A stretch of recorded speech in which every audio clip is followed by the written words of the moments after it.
But no, man. To launch my dinnerware, and if people don't want to donate, I just don't take the money out. Leave the money there. They'll refund it. That's all. If people, because they're gonna ask me for my banking information, and if ain't nobody giving no money, why do I need to give them some banking information? Let them refund the money, and they'll tell you, if you don't withdraw this money by this date, we're gonna refund it. Let them refund it. That's all. If don't nobody want to pitch it, whoever done gave, let them refund their money, and it's all good. No love lost. No love lost. So people act like they can lose something. You can't lose nothing, because if don't nobody want to participate, I'm just trying to get enough money in my hands to start designs with $250,000. I have 11 designs that I can launch. Okay? It ain't like I got one or two sets. Y'all, I got 11. I got 11 of these. 11 that I'm trying to launch. 11 different sets. That's a complete dinnerware line that I'm trying to launch. And these kind of patterns and designs, you can't find them nowhere. Not made in America. They're not made in America. You know? So that's all I'm trying to do. All I'm trying to do is just get started. And unfortunately, so many people are looking at what I'm asking for, and that's what they hung up on. That's what they hung up on. You know? That's what they hung up on. So what can I say? What can I say? You know, all I can do is try. That's all I can do is try. All I can do is try. And I promise you, if don't nobody want to participate, they refund the money. That's all. Just let them refund the money. And I'll show you that the money has been refunded if don't nobody want to participate. That's all. But you know, I did go. Buddy mine came up, Jim Rowley. Hey boy. That's how, as I every time you say, hey boy, what you doing? Hey boy, what you doing? That was rolling. How you like my dinnerware? I said, what you talking about, man? He said, hey man, how you like my dinnerware? I said, I didn't know you had no dinnerware. Oh, you didn't? And they whip out this, where that brochure at? Then they whip out this brochure. He whipped out his brochure and said, "This is my dinnerware line right here that you know I'm getting ready to produce." And I look at him and I said, "Man, you need to put that in a showroom." And he looks at me and said, "You open up one." I said, "Really?" He said, "Yeah, you open up one." So at that time, I was really into healthy eating. I really into healthy eating. What I thought was healthy. See, a lot of people think tofu is healthy. Tofu is processed food. That's processed food. It's not healthy for you. It's processed food. Any processed food ain't good for you. Chick-fil-A, Wendy's, McDonald's, Burger King, Popeyes, processed food, processed food. Okay, so I knew my favorite vegetarian restaurant, Taco Bell, was up by Howard University. And I knew I'd seen this, but I knew this building was for lease. So the guy that ran the barber shop next door, I said, man, who owned that building right there? He said, Bobby Wilson. You want his number? I said, yeah. Bobby Wilson played defensive tackle for the Washington Redskins. Called Bobby up. I said, Bobby, man, I'm interested in renting your shop. I want to put a dinnerware showroom in it. He said, what? You want to do what? I want to put a dinnerware showroom in your building. Can I take a look at it? He said, yeah, meet me in a couple hours. We get there, and when I get in there, I'm trying to find that. I just had that brochure. What I do with that brochure? Oh, here it is, right here. So I carry the brochure with me. I say, man, this is the dinnerware that I'm doing right here. This was our number one seller. That's the Benin mask. This was our number one seller right here. This Benin mask. This was our number one seller. Man, this 24 karat gold. This plate is 21 years old. Right here. This plate is 21 years old. This, matter of fact, this is a collector's item. This plate right here is a collector's item because the guy that designed it is dead. He did. He's dead. But his work is still here. The guy that designed these dishes is dead and gone. Been gone now for about 7, 8 years. No, longer than that. Over 10 years. Because I was working for Metro when he died. And I've been gone 11 years. That's 2010. I've been gone 11 years. So he's been dead about 12 years. Okay? He's been dead about 12 years. So anyway, I go in there, man, and I show Bobby this line of dinnerware. The place to you. I'm gonna give you a couple of months free. And to help you get started, I'm gonna buy a set. That's the truth, man. That guy walked in and dropped $5,000 on the table. So give me a set. He said, and told me, said, I want an 8-piece set of this. That's what he told me. Came in, I'm serious, man, because I mean, I stayed, boy, I was working that joint. Ooh, I went in February of 2020. That I stopped vending. As soon as I turned my attention to my shop, that's when my daughter got pregnant. everybody knew she was pregnant but me. Everybody knew my daughter was pregnant but me. Everybody in the house knew she was pregnant, but I didn't. Because, man, I was so focused on this shop. I wasn't paying attention to nobody. I go in from the time I open up, 9 o'clock in the morning, I might be there at midnight. I ain't lying. That's how I stayed there as long as I could, kept the lights on, just praying for somebody that they would stop by. And let me tell you something. My daughter never missed a beat when she got pregnant. Never missed a beat.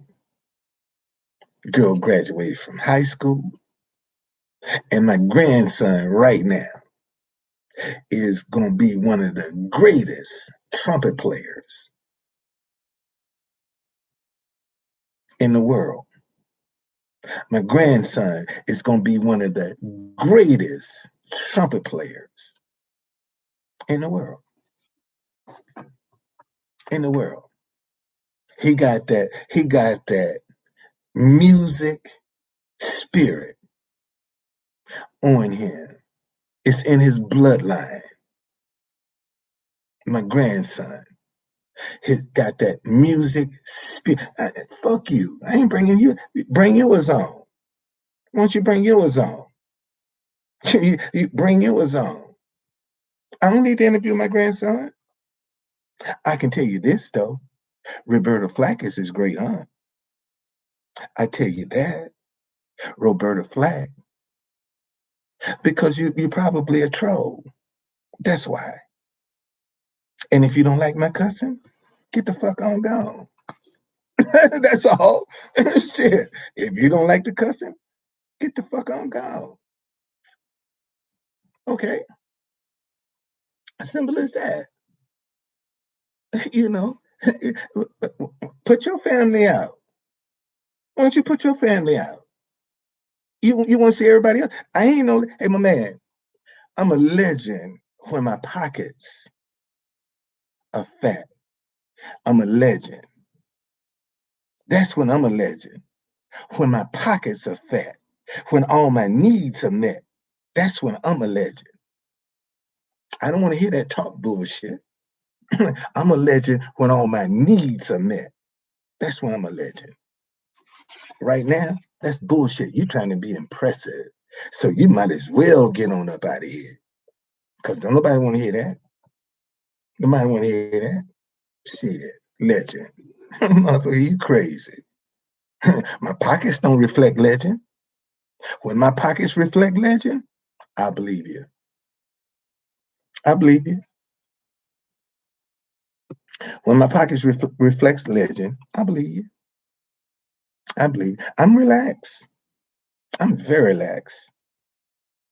Don't get no nonsense twisted, because that's what you're doing. You're twisting no nonsense. You're in the big zone, dude. If you didn't know, okay, chill out, because I will send you to the little dick zone real quick. Okay. Let me explain that. Let me explain what I just did. Let me explain what I just did. Because I use that terminology a lot. The big dick zone and the little dick zone. That ain't nothing but your confidence. That's a man's confidence. What? True conductor. Look at these male enhancement pills. What do they tell you? We're going to boost your confidence, make you larger.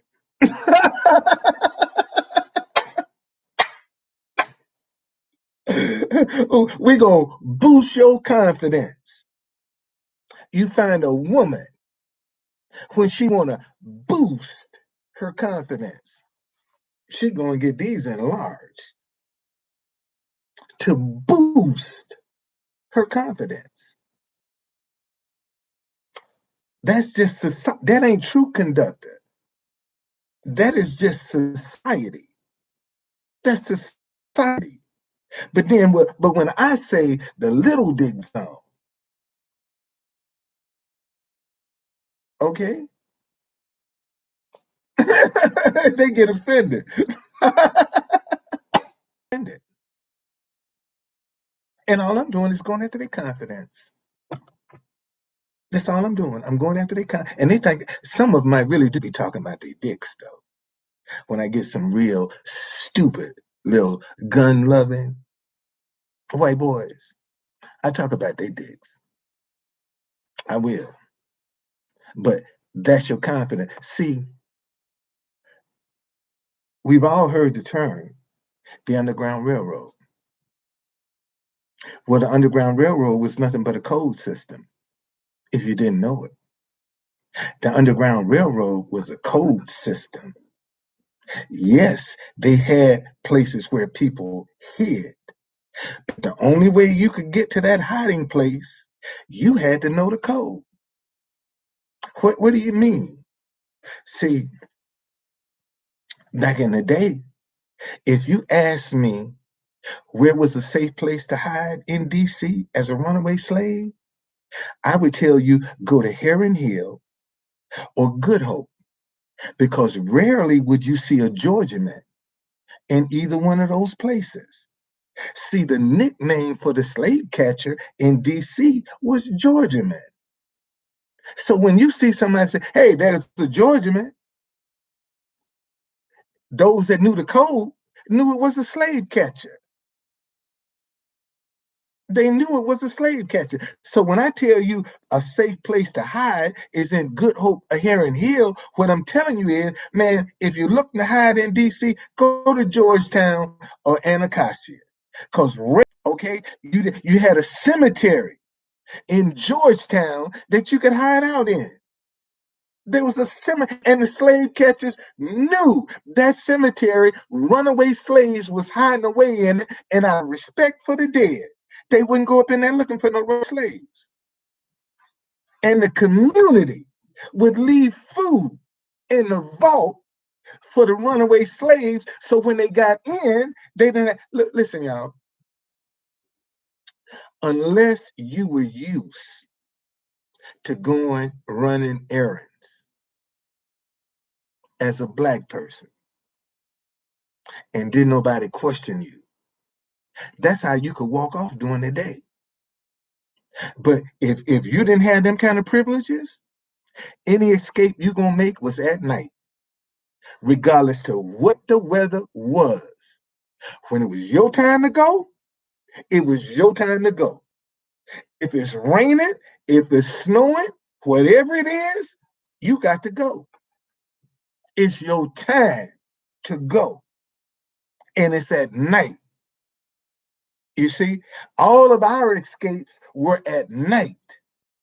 This is why the North Star was so important to us. Because we followed, when the sky was clear, we followed the North Star. Okay? When the sky was clear, we followed the North Star. Any Black person in America is an expert at landmarks. Let me say that again. Any Black person in America is an expert with landmarks. Think I'm lying? Ask a Black person for some directions. In them directions, they're going to at least have you one, maybe two landmarks. Go down the road until you get to this big tree or to this store, or when you pass this post. Landmark, the Underground Railroad. That's all that is the Underground Railroad. Because when it was cloudy and you couldn't see the North Star, you better remember them landmarks. You better remember them landmarks. Okay? Because if you make the wrong turn, that's it. I told y'all my grandson was a freshman when he started college at The Ohio State University. My grandson was a freshman there. Okay? So I went to see him, man. I shined the caddy up, jumped in the caddy, and up the road I go.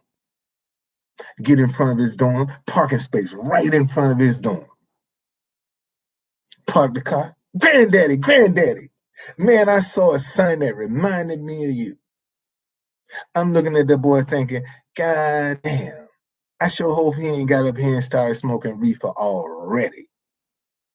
He gonna tell me he see a sign that reminds him of me. Boy, you smoking some good reefer. I said, man, what you doing? They said, man, come here, man. Let me show you this sign. We go see the sign. It's dedicated in 2006 or 2008 was when they dedicated. Got 5 markers on the campus of the Ohio State University dedicated to the Underground Railroad. And when we read the sign, it says this is number 4 of 5. He said, Granddad, it's 5 signs, it's 5 markers on this campus for the Underground Railroad. And we got to find these 5 markers. I said, he said, Granddaddy, this is important. So Mirror Lake, if you ever been on the campus of the Ohio State University, they got a place called Mirror Lake.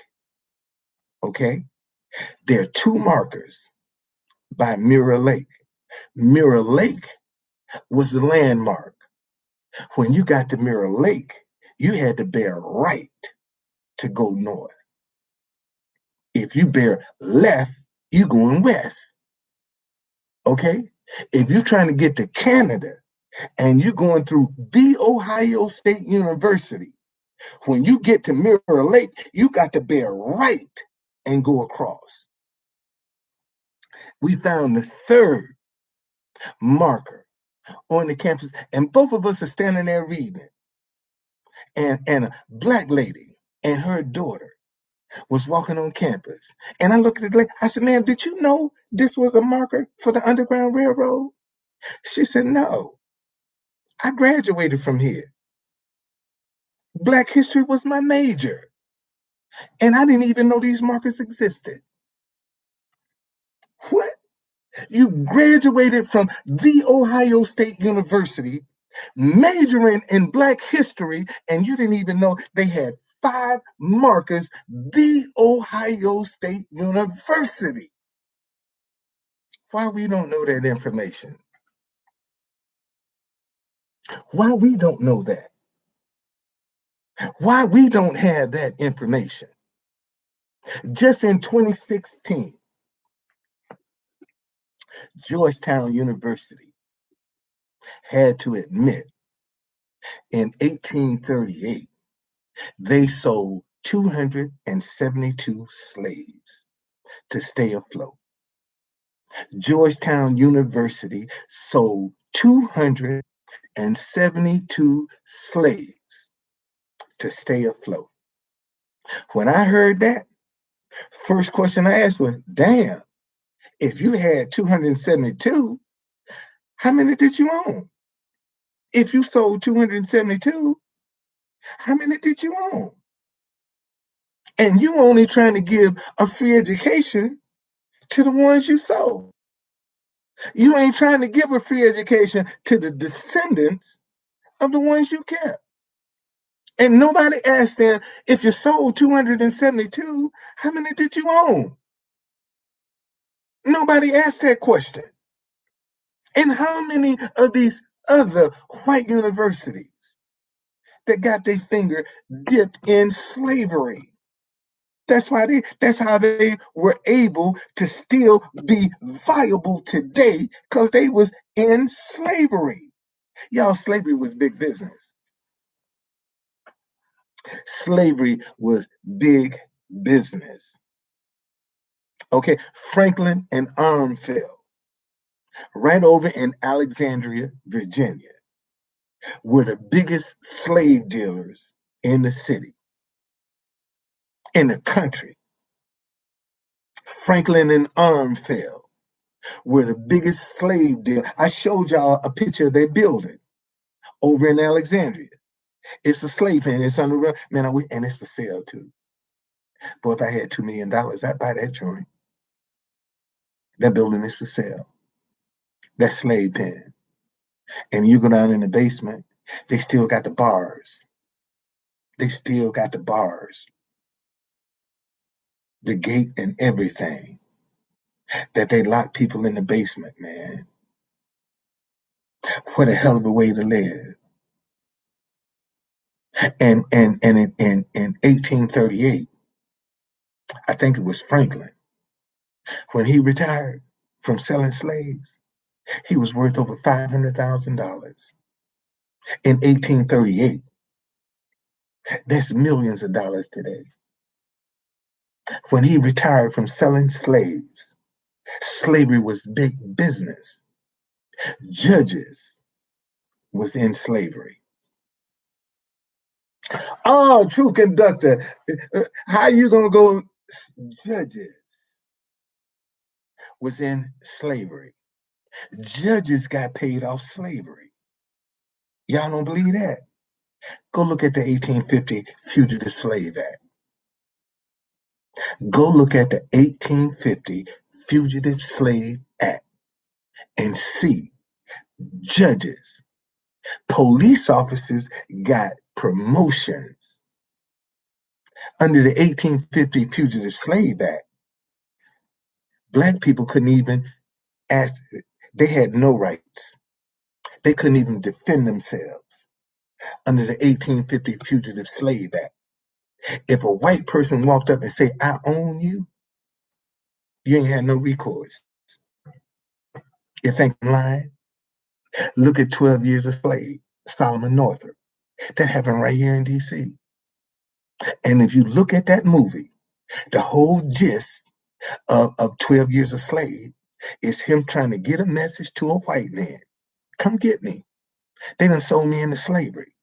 See, because in DC, if you were free, you had to have 3 white people to vouch for you. And you had to put up a $50 peace bond if you were free. Okay? That was before 1835.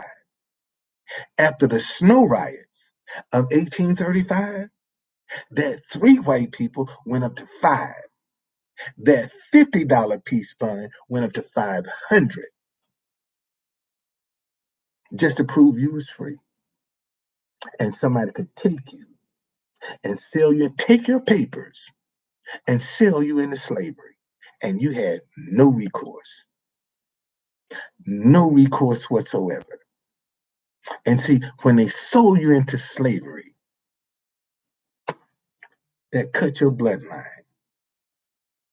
Slavery cut a lot of bloodlines.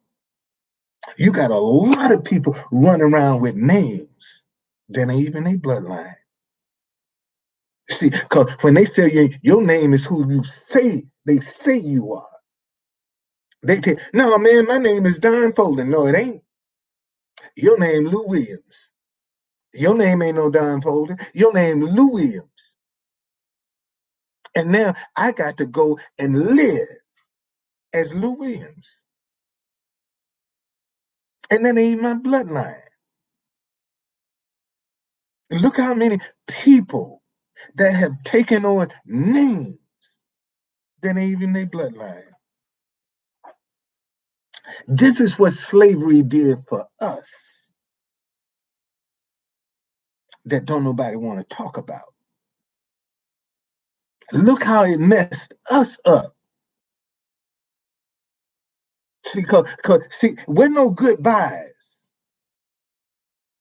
When Georgetown sold those 272 slaves, they didn't have a chance to say goodbye.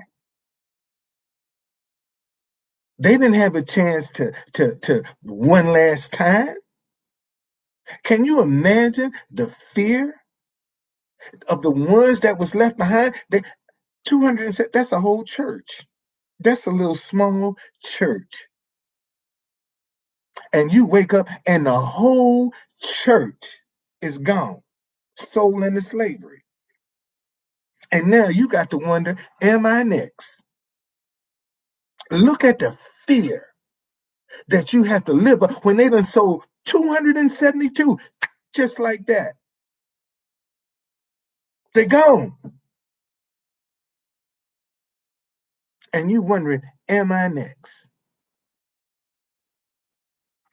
See, slavery was designed to be permanent through the status of the mother. Let me say that again. See, slavery was designed to be permanent through the status of the mother.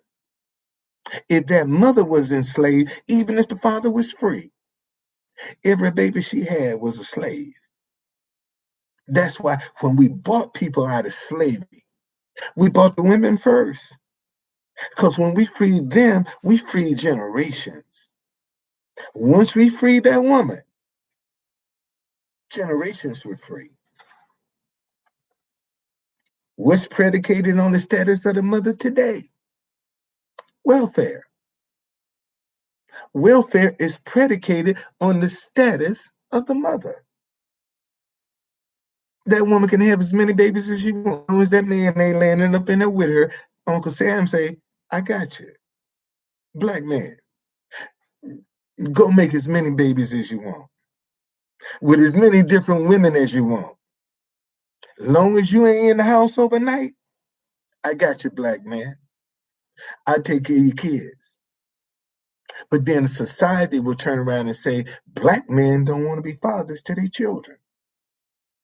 And the government is saying, make as many as you want. As long as you ain't in the house overnight, I'm going to take care of them. I got you.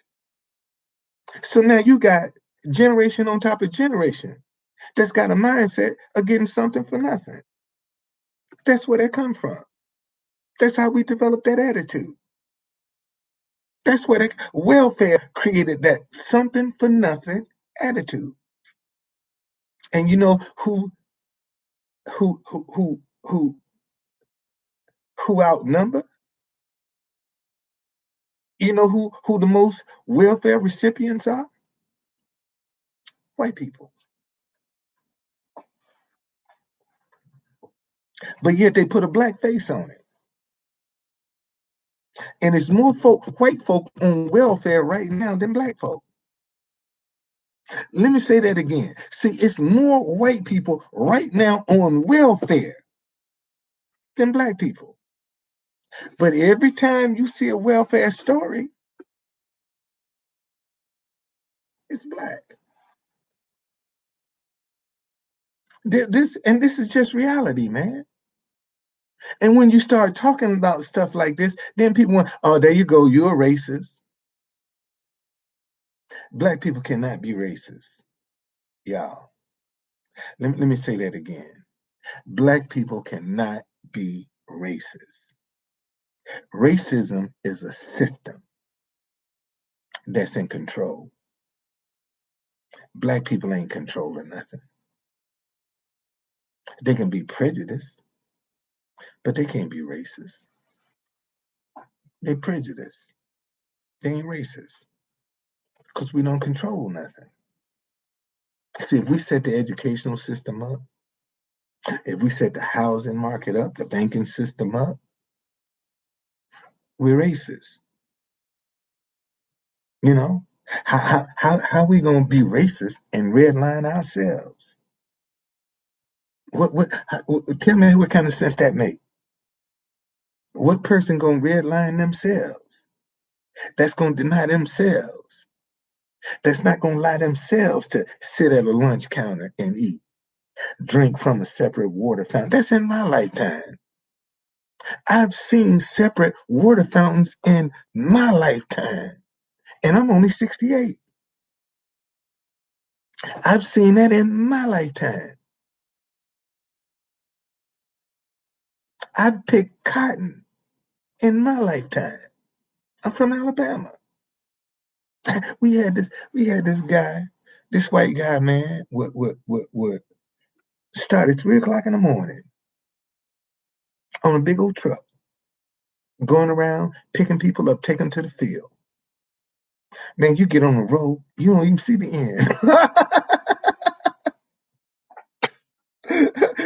Lord have mercy. You get on the road. I'm serious, man. You don't even see the end. You understand? And you out there all day. Boy, them old folks could pick that cotton. Because, your fingers get all cut up picking cotton. I'm throwing dirt, rocks, whatever, because they weigh by the bag. They pay you by the pound when you pick cotton. And them old folk, man, be picking 40 and 50 and 60 pounds of cotton a day. Shoot, I was lucky to get through 3 or 4 pounds. I said, I ain't going back. That's what I told my grandmama. My grandmama looked at me and said, "Motherfucker, you better get out here and go get a job." That's just what she told. Motherfucker, you better get out here and go find you and go into the field. And she had bought me a Volkswagen. I went to the hospital and applied for an orderly job. That's what I did. And never will forget, man. Uh, my cousin and was laughing. Oh, you think you're gonna get an orderly job? And one of my cousin came in, say, hey, telephone. I think that the hospital calling you. Man, I jump up and run in the house and they laughing. And the damn phone rang. It was the hospital. They was joking with me. And when I ran in the house, the damn phone rang. And they said, how can you get here? We're gonna hire you. I said, I'm on my way. On my way. Or in the coal mine. I wasn't going down in the coal mine either. I wasn't going down there. Ain't nothing underground for me.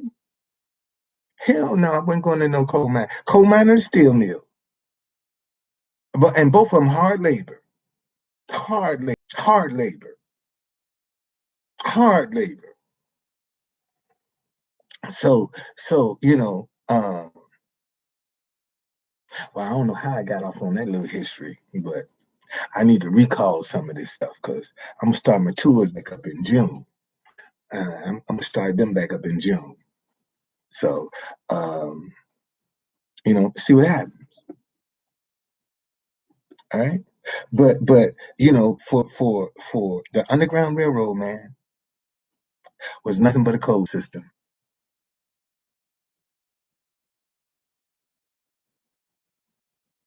It was nothing but a code system. Say I got somebody over here talking about, here you go with the same stories. A lot of people don't know this history. A lot of people don't know it. And sometimes you got to repeat it for people to get it. It has to be repeated.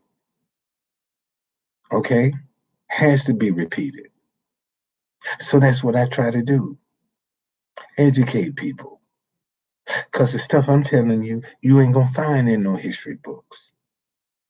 See, ain't nobody gonna tell you that in DC. This is what people don't understand about this city. We got a lot of symbolisms in Washington, D.C. Okay? Um, um, go in the Senate circle.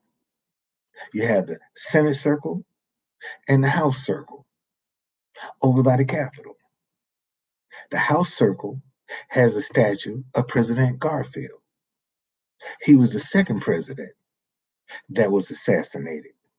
He was shot in the back up in Union Station. Didn't die right away. Died about 6 months later from an infection because they couldn't find a bullet in his back. Okay? In the Senate circle is the Peace Memorial statue. That statue is America crying on the shoulders of history, who's reading off all of the names of the naval Civil War dead in the Senate circle. But in the 1830s and 40s, that very same location was a slave auction block right at the foot of the Capitol. They sold slaves right at the foot of the Capitol. In the Senate circle, where America is crying on the shoulders of history, who's reading off all of the names of the naval Civil War dead.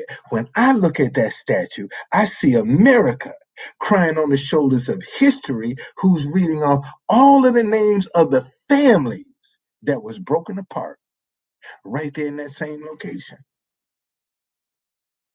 That same location. America is crying on the shoulders of history.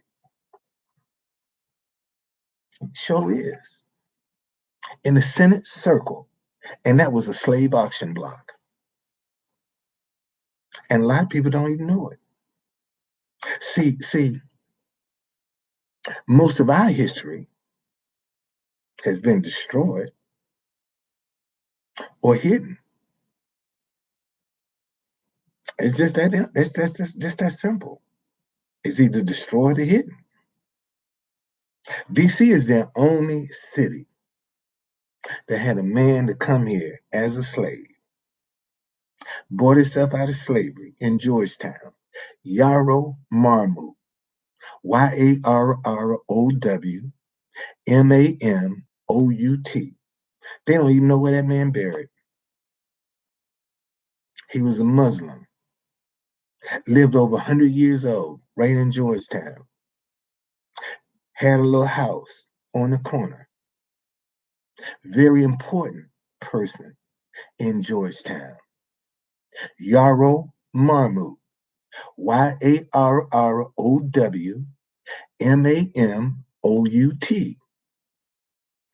financed black businesses in Georgetown. His portrait hangs in the library in Georgetown.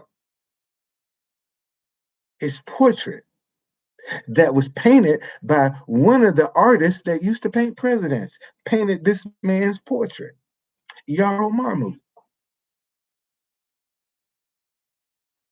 Yet he ain't in the history books. He ain't in the history books. You see?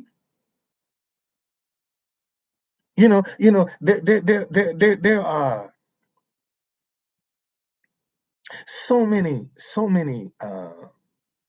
stories that you can tell. See, a lot of people don't know that Freedmen's Bank was founded in 1867, I think. Hold on a second, let me tell you.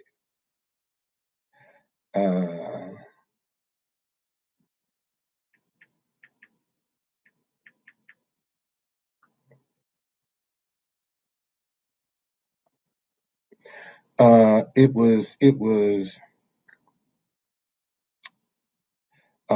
it was chartered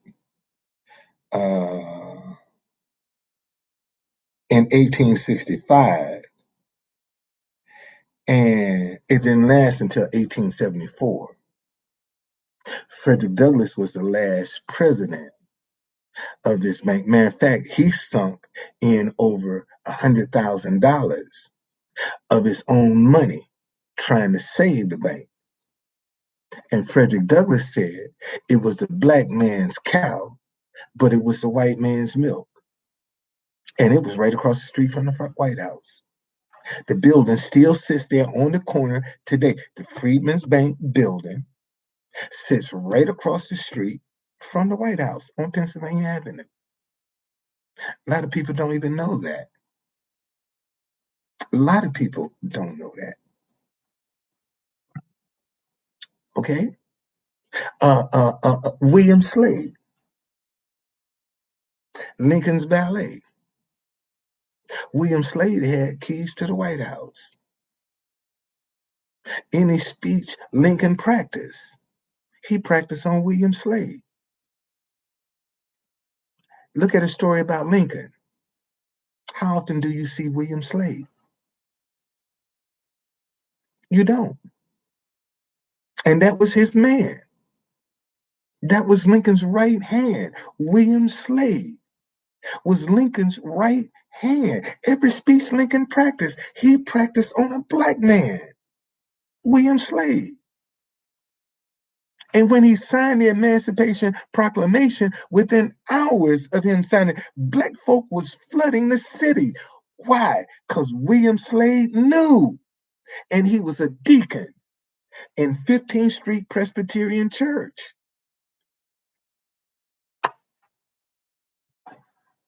But when you hear the story of Lincoln, they don't talk about William Slade. William Slade prepared his body when he was assassinated. Actually cut off a lock of his hair. William Slade's wife got Mrs. Lincoln's dress she was wearing.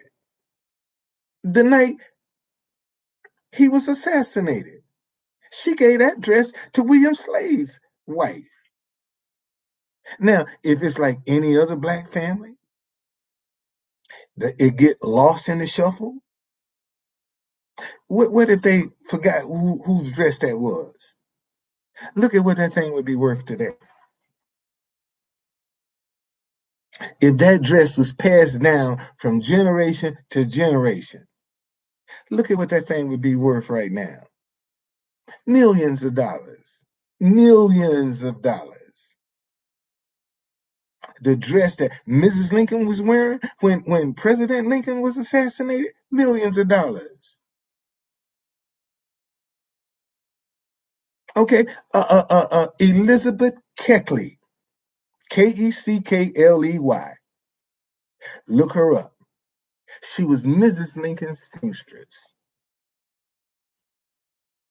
All right, Elizabeth Keckley, Keckley, could sew her ass off, was Mrs. Lincoln's seamstress. Mrs. Lincoln gave her some artifacts from the White House, and she gave them to Wilberforce University. Elizabeth Keckley gave the artifacts from the Lincoln White House that she was in possession of to Wilberforce University. Mrs. Lincoln was upset because she wanted to sell the stuff. So Elizabeth Keckley wrote a tell-all book, and the Republican Party didn't like it, and they blackballed her. And there's a place across from Howard University that's called the Meriwether House for destitute Black women and children. That's where Elizabeth Keckley had to spend the rest of her life, at the Meriwether House. I'm gonna go by there and show y'all this. See, this is why I need 1,000 subscribers on YouTube.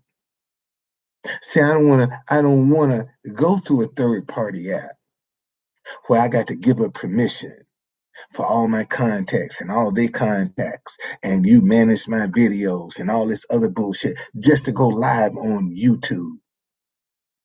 Look at the permission I got to give up to all these third party apps when I can get 1,000 subscribers, and that's it. I'm gonna do both, man. I send them to both.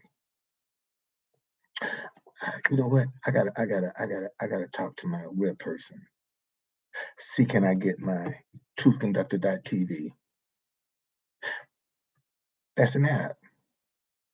I'm gonna see, can I get that program so I can go live on my own truthconductor.tv and take me straight to YouTube. I'm gonna get on that tomorrow. I forgot about that. I got my own TV station. I got to see how I can go live when I go live. See how I can add YouTube and Twitter when I go live on mine. I'm gonna call Wix up and ask them, how can I do that? You know, might as well. Why not? I got it. So this is what I've been saying to y'all, man. Okay, this is what I'm saying. And if we don't, the root of racism is hidden in the flawed American history that we teach. That's where the root of racism is hidden, in this flawed American history that we teach in. And if we never correct this history, nothing is ever going to change. Now you can, and see, not only are they teaching Americans this flawed American history, but they're teaching the rest of the world. So now you can understand when a foreigner can come here and call you a nigger and tell you you don't want to take care of your family. That's what they've been educated. That's what they've been taught.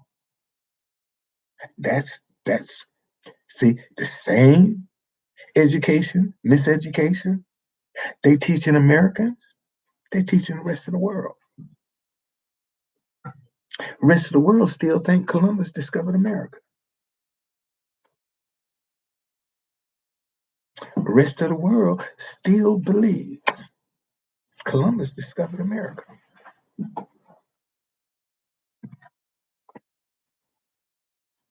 When we gonna correct it? When we gonna tell the truth? See, this is why I'm against tearing down statues. We don't need to be tearing down those statues, period. Set the record straight. You got all these Confederate generals, they lost. Why don't you tell how they got their ass kicked? Why don't you set the record straight?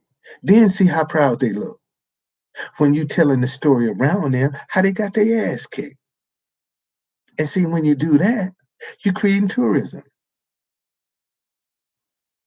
Richmond missed a golden opportunity to set the record straight with some statues. Man, people will be flooding Richmond, Virginia, trying to see what the story they telling. See, listen, y'all, this pandemic has totally turned over the tourism wagon. This summer, you ain't gonna have the foreigners coming to America. And we just getting ready to open back up. And foreigners ain't coming here. So that means Americans gonna have to now fill the tourist board. There's a tourist board in America because of the pandemic. So how you gonna replace the tourists of the Americans?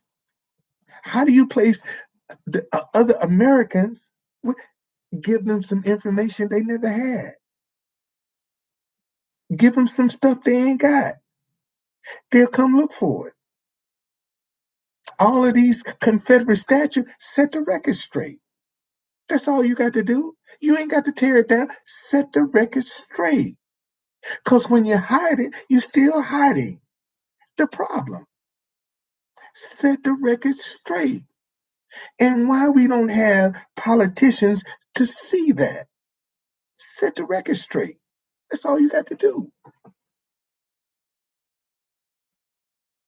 Okay? That's all you got to do. You ain't got to tear no statue down, hide, set the record straight. Thomas Jefferson had Sally Hemings as his mistress. She had about 5 or 6 kids for him. Well, that must have been some good book. Not 1 or 2. She had about 5 or 6. So that means she was taking up a lot of time from Miss Jefferson. Okay, let's just be real about that. For that woman to have 5 or 6 kids, for Thomas Jefferson, he hitting that poo nanny. He hitting it frequently. Okay, he hitting that frequently. And she traveled with him. Why don't you tell her story around here? Why don't you tell Sally Hemings' story around Thomas Jefferson? Why can't you set the record straight on that? See, when you start talking about stuff like that, then, oh, no, man. And see, I told y'all, there are some painful, ugly, uncomfortable conversations we're going to have as Americans if we're going to get to the bottom. Okay? If we're going to get to the bottom of this, we got to have this painful, ugly, uncomfortable conversations.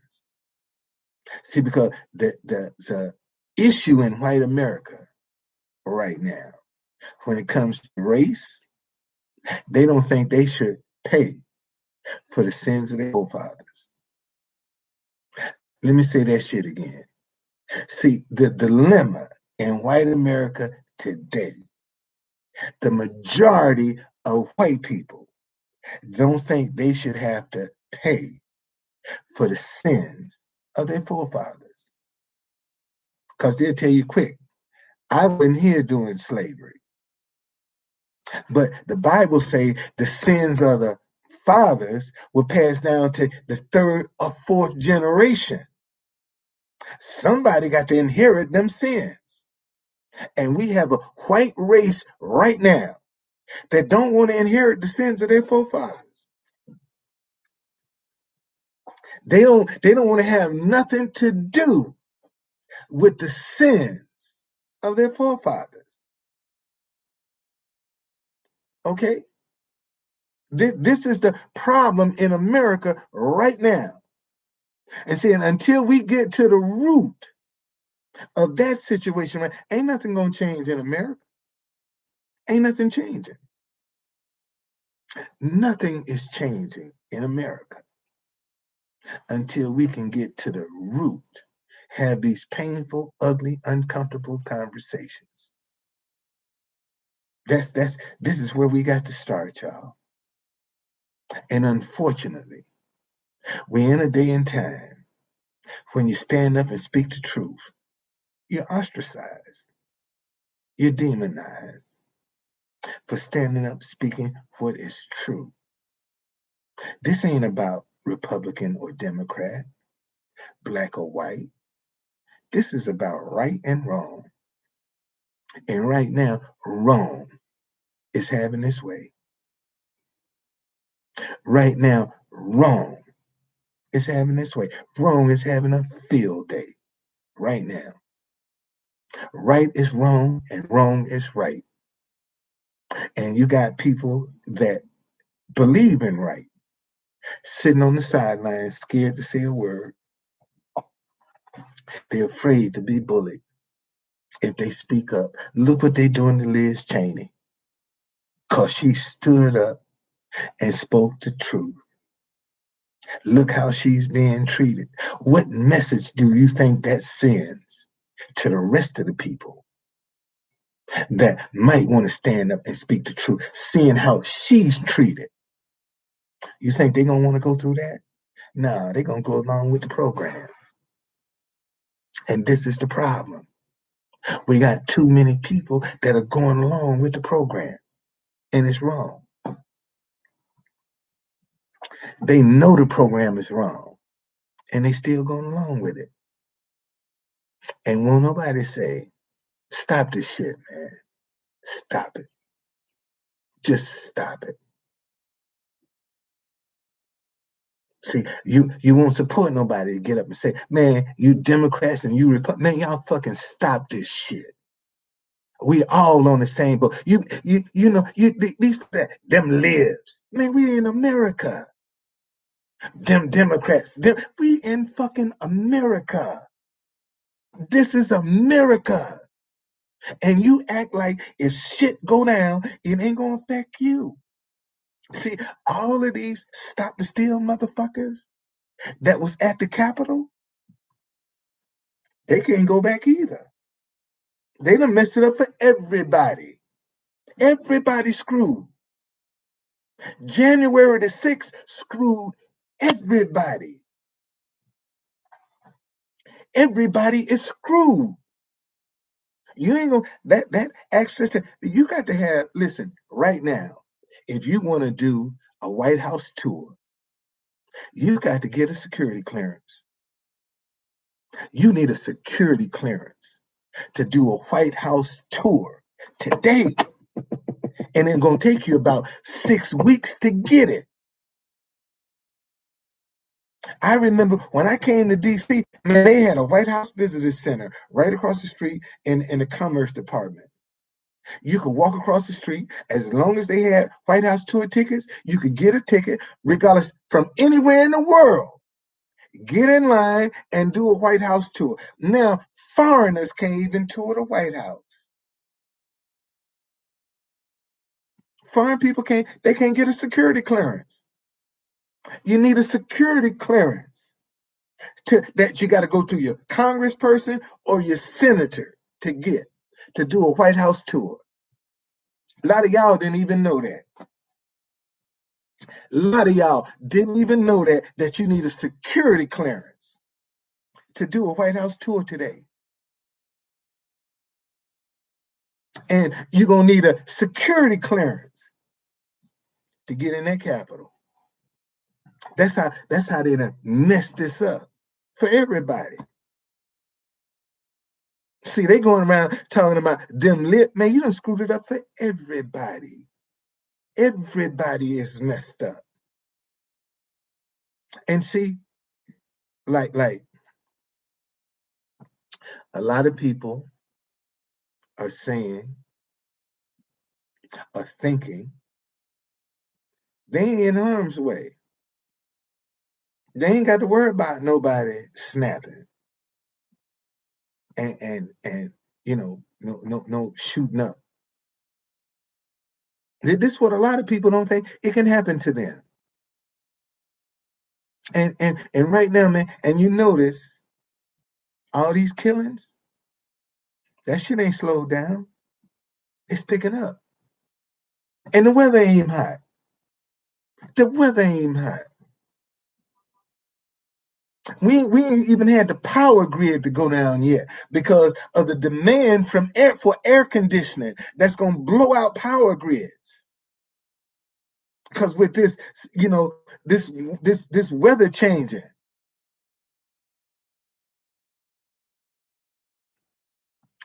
I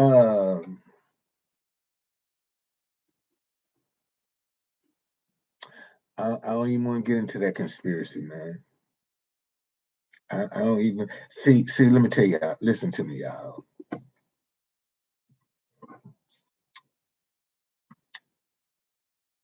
You got to learn the habits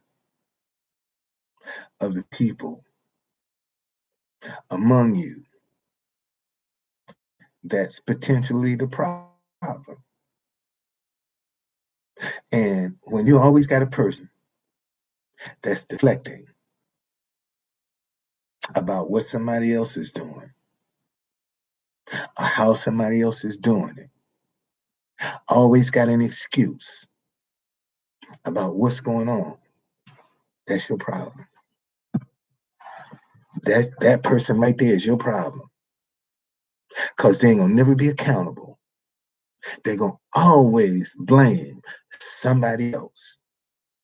And if you look at these stop steal people, they always got a finger pointed. What about them? What about Black Lives Matter? Okay? They always got a finger pointed at somebody else. That's your problem. They ain't gonna stand up and speak for nothing that's right. And see, and the one thing I notice about the Stop the Steal crew, this is what I notice about them. Every one of them will cheat to win. That's the one trait all of the Stop Steal got in common. Every one of them will cheat to win. And cover for each other too. They'll cover for each other. Sure will. Yeah, they will. You saw that today. When the federal whatever this commission is with the Republicans that decline to about this Stormy Daniels money, they dismissed the case against Trump.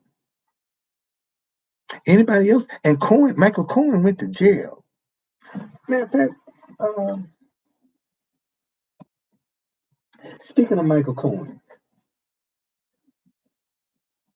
one day, I saw that he was gonna be in court with Stormy Daniels. I said, man, I'm going to New York with my son, Stormy Daniels, and Michael Cohen gonna be in the courthouse. Shit, I'm gonna find that courthouse. I'm going down there with my son. Went and got me a train ticket, got on a train. Showed it. Matter of fact, let me show y'all. Got on train. Sure did. Got on train. Went to New York City with my sign. Okay? With my sign. There's Michael Cohen right there. That's Michael Cohen right there. This is his attorney. Right here. Look in the background. DCBlackTours.com. I'm holding him in the background. See that? And this is a screenshot of a video. I'm clicking. See how much of this I can catch. See, this is Good Morning America. They got this on the news. This is a screenshot. This history right here. See, this moment right here, I immortalize this moment. This moment is immortal for history. My great grandchildren will be able to say, God damn, look at granddaddy. Look how crazy he was. He out in the middle of out at DCBlackTours.com. I was just starting there. I didn't even see. Let me tell y'all something. If your ideas are not growing in your mind, they dead. Let me say that again. If your ideas are not growing in your mind, they dead. That idea is not for you. If your ideas ain't growing in your mind, man, forget it. It's a wrap. Okay? So I'm gonna show y'all. I'm gonna show you how this idea grew in my mind because where you at, boy? I just had you. I had this little attorney. I just showed y'all that thing last night. Let me see. Oh yeah, this is the caddy. She don't she's not looking this good right now. She's been neglected for a little bit. But this is my baby right here, man. This is my baby right here. This is what I started my business with. When I got fired from Metro, I went to church because I didn't when I was working, I didn't have a chance to go to Bible study. So when they fired me, man, I said, shit, I got my CDL, man, I'm going to Bible study. I'm going to church. And this guy walked up to me, Phil Mathis, said, man, I want to help you go into business. I got this car I want you to go take a look at. Just walk around to the garage and walk down. You'll see it. Get down there, is this thing. A 6-door limousine, 21,000 miles, garage kept. All right? 21,000 miles, garage kept. 1996. I go back to him, I said, Phil, that's a limousine. He said, man, that's all I got. But I'm gonna give you a great deal. He said, I'll sell you that car for $5,000 and I'm gonna finance it for you. I said, what? He said, I'm gonna sell you this for $5,000 and I'm gonna finance it for you. All right? I had $500 in my pocket. I said, man, here's some good faith money. I don't know where this money coming from, but I'm gonna step out on my faith on this. I mean, in church. I said, man, here's $500. He gave me the keys. He said, here are the keys. Right? Call this man up and tell him, finance this truck for you, this car for you. I called the guy up. He said, you gave him $500? Yes, sir. He said, okay, I got it. Next month, we'll be waiting on your payment. All right. Came home. I used to work for Metro. They fired me in 2010. They stole my job in 2010. Okay. When I got fired from Metro, I used to be a street vendor. This is what they knocked me back to. I lost a 80-some thousand a year job. I had to go back to this. And I didn't even have a car. This is a little dolly right here. that I pack all this stuff, man, I pack all this stuff up, put on my dolly, turn this around. I turn this around straight so I could it wouldn't and go on about my business and get on the subway. But this is what they knocked me back to. See, I know what it's like to be without. I know what it's like to only have some bread and some salad dressing to eat. I've been there, man. I've been there. I only had enough money to get a loaf of bread and some French salad dressing to eat. That's all I had. All I had. I've been there. I ain't lying. That ain't no joke either. When you ain't got, man, and a lot of people right now getting ready to go through some hard times, boy, that ain't been through nothing. See, listen to me, y'all. Um, excuse me for a second. Listen,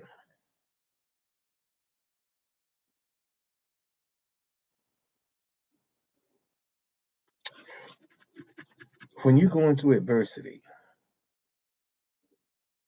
you can't take it personal. Can't personalize adversity. Can't personalize adversity. It's a process. This is what I've learned out of all of the adversity that I've been through in my life. I can't personalize it. It's just a process. Just a process. And you got to go through the process. Because once you go through the process, you will inherit that 2020 experience. 2020 experience when you go through some stuff and come out. Then you can look back at it.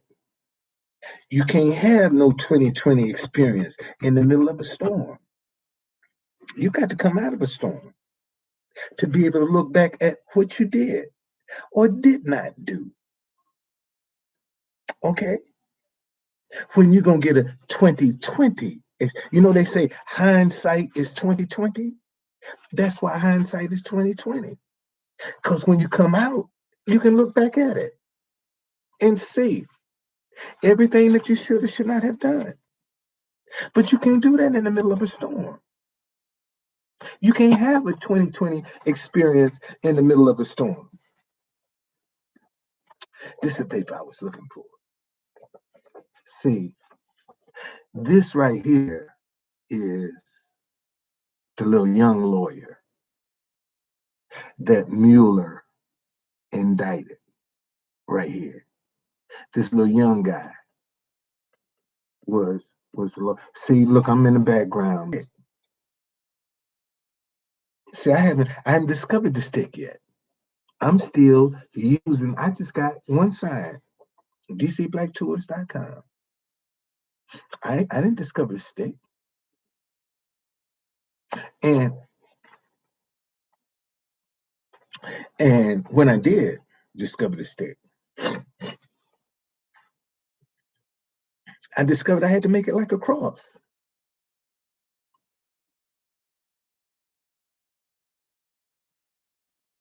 Okay. I had to make it like a cross.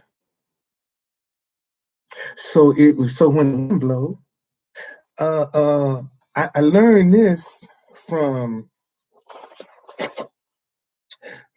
I learned about let me show y'all where that sign is. This sign here taught me a lot. This sign right here taught me a lot about this sign. I'm sitting, this is night Trump room. I'm sitting, see, I just got one stick. I got one stick right here with the sign.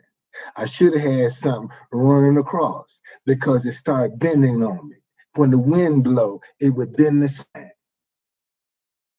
because I hadn't discovered how to put a stick in there so that when the wind blows, it won't be in the sign. And notice on this sign, right? I got red, black, red. Okay. Uh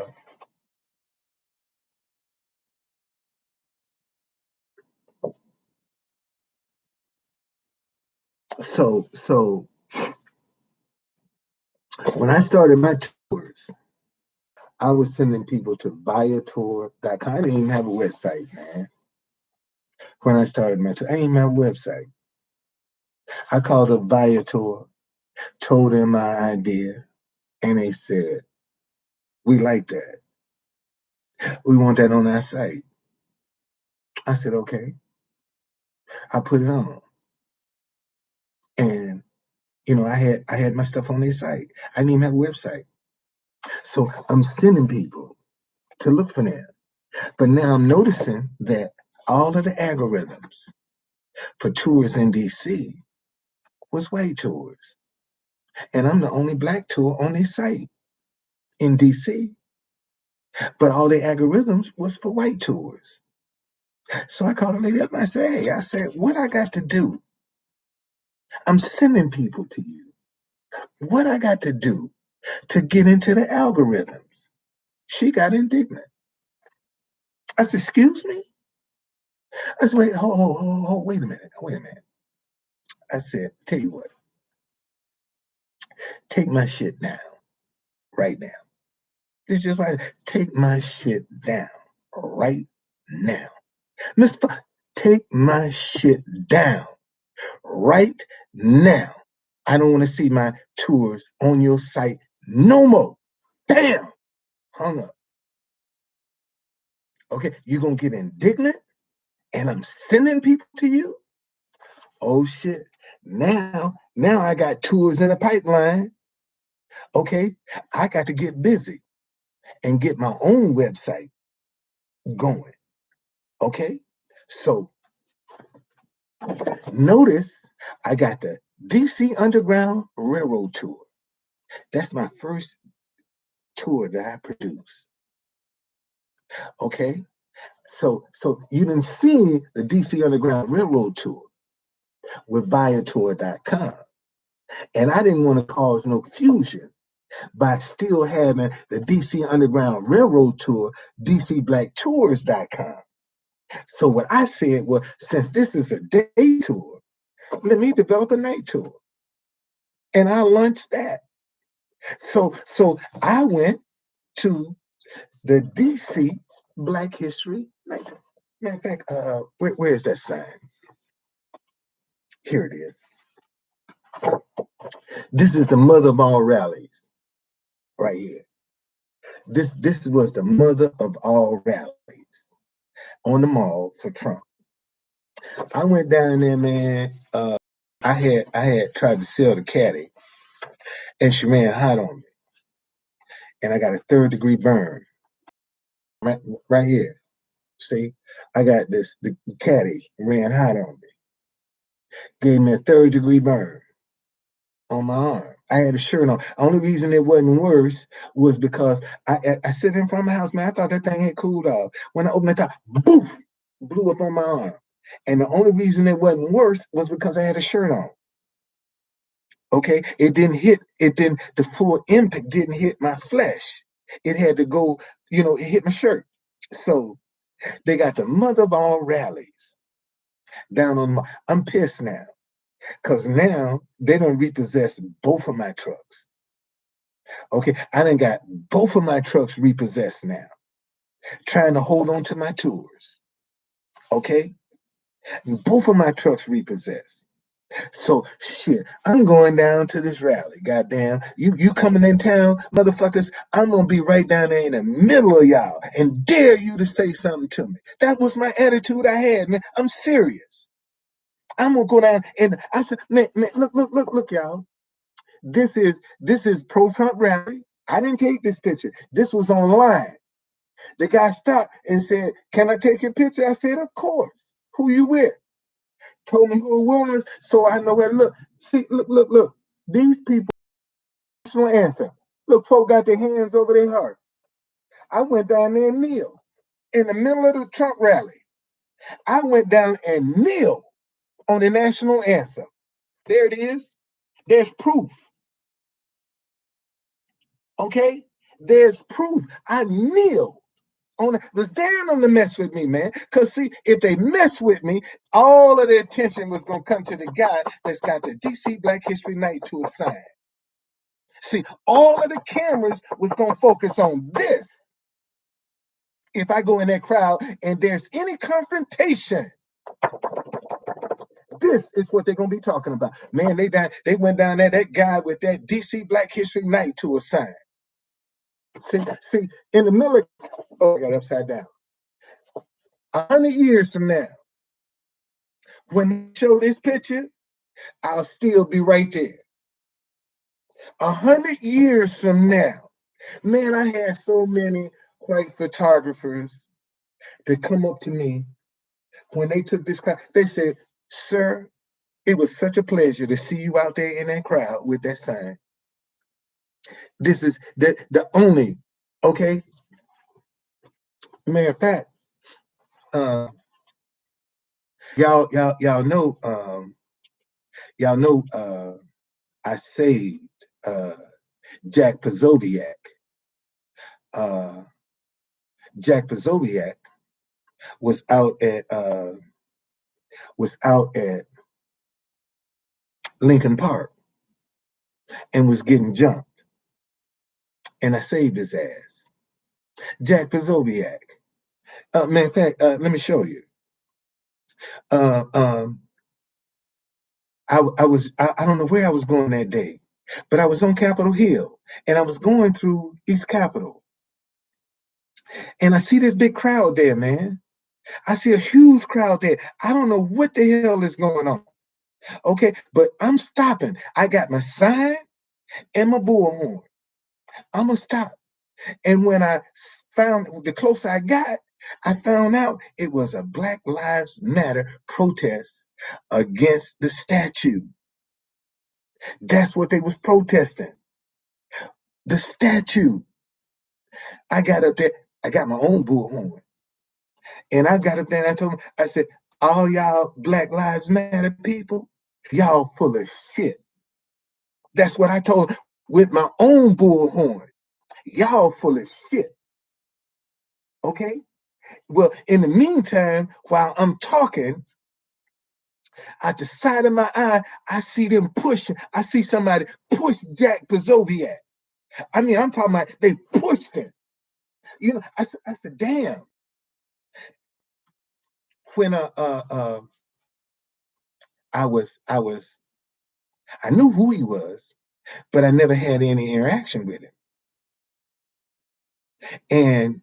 And this is how. See, let me show you how small this world is. This is the mother of all rally. There's Jack Pozobiec right there. Look, this the mother of all rallies, Jack Pozobiec. There he is, right there, right? Let me show you something. Let me show you something. Look right over his shoulder. DC Black History Night to a sign. Look right over his shoulder. There he is, right there. There's my sign, right there. Look right over his shoulder. I got this picture offline. Right over his shoulder, there's Jack Pozobiec, right there, at the mother of all rallies. Okay, so I'm at the rally, man. I see them push this guy, and I mean, they was getting ready to light in on his ass. You hear me? They was getting ready to light in, and I said, Jack. I walked in. I said, Jack, let's go. I said, come on, man, let's get out of here. Look.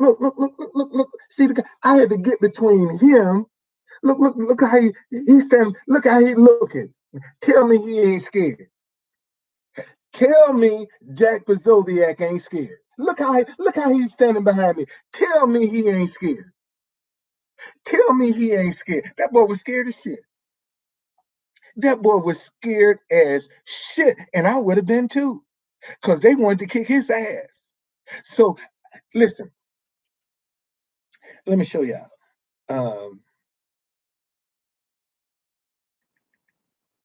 So I push him through the crowd. Now we walk. They throwing water on us.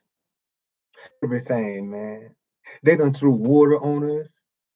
All that. And I'm saying, and he's telling me, time. That's why I'm grabbing him by his arm. I'm telling him, he talking about, man, I want to talk to you. I'm like, man, this ain't the time. Let's go. I'm grabbing him by, come on, man, let's go.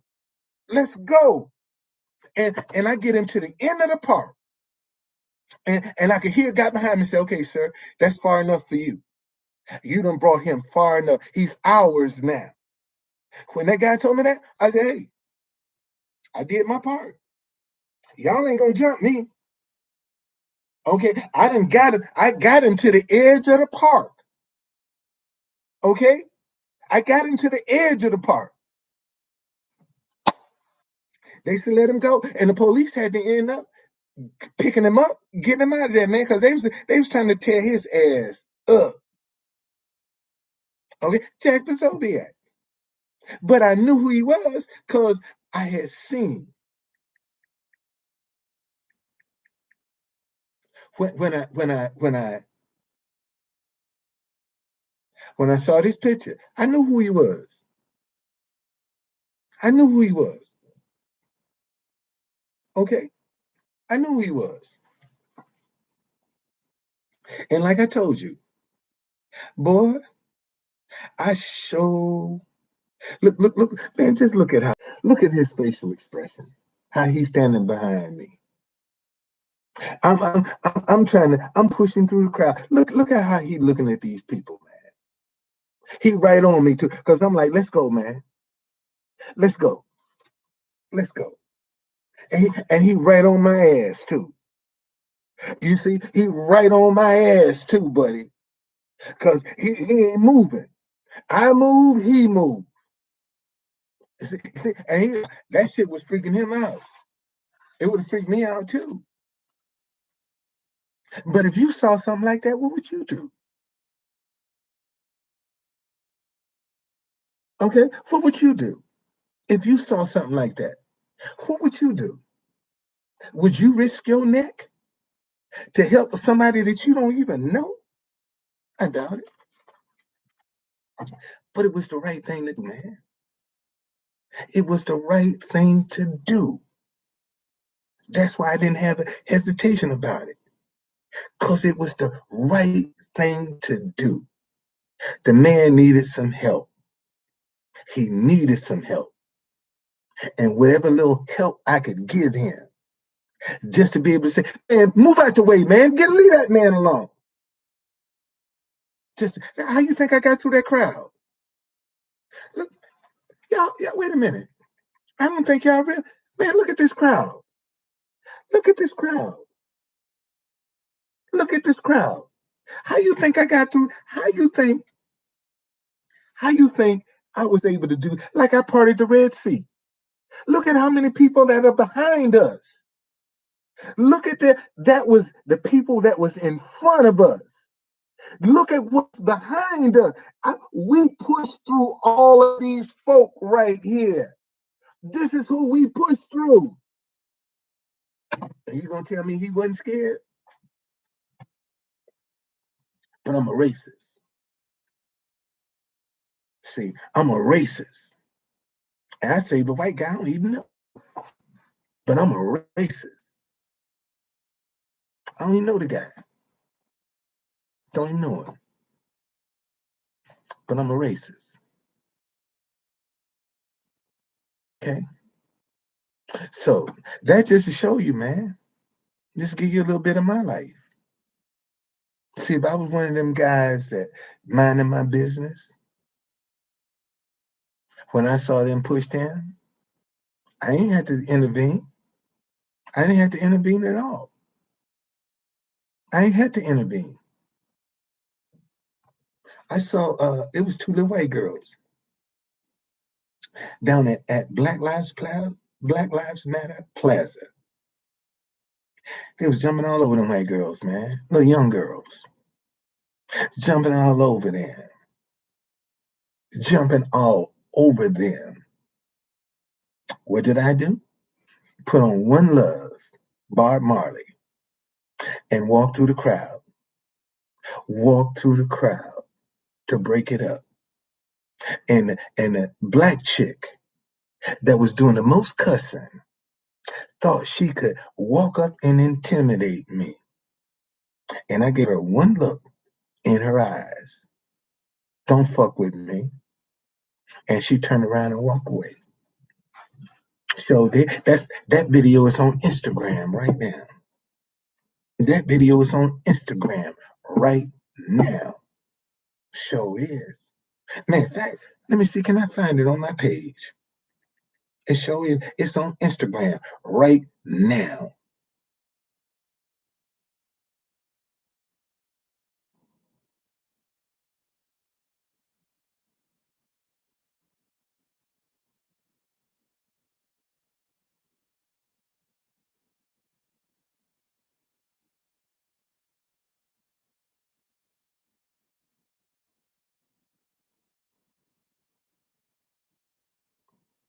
I hope this is the one that's on.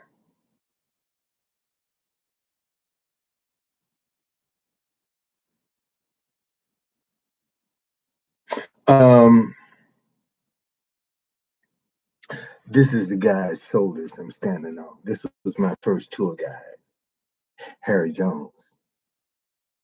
He was my first tour guide, young brother, man. Yeah, everything that you see, man. This is what I got. When I took my idea to him was when I was doing Bio Tour. I was busy, and when I couldn't afford Harry no more, I had to learn that shit myself. I had to learn it myself when I couldn't afford him. But when I could afford him, I paid him. See, but he was my first tour guide. So he was.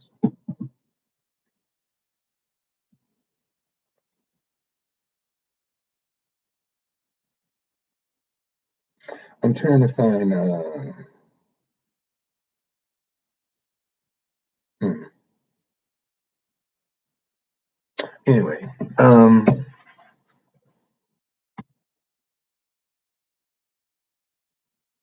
I was looking for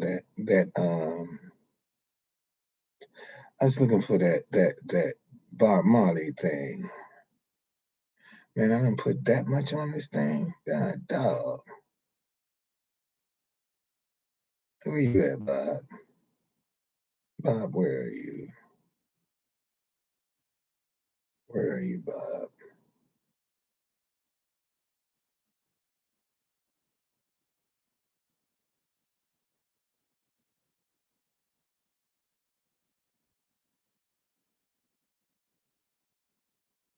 I know I got it on here. No, I do. Um,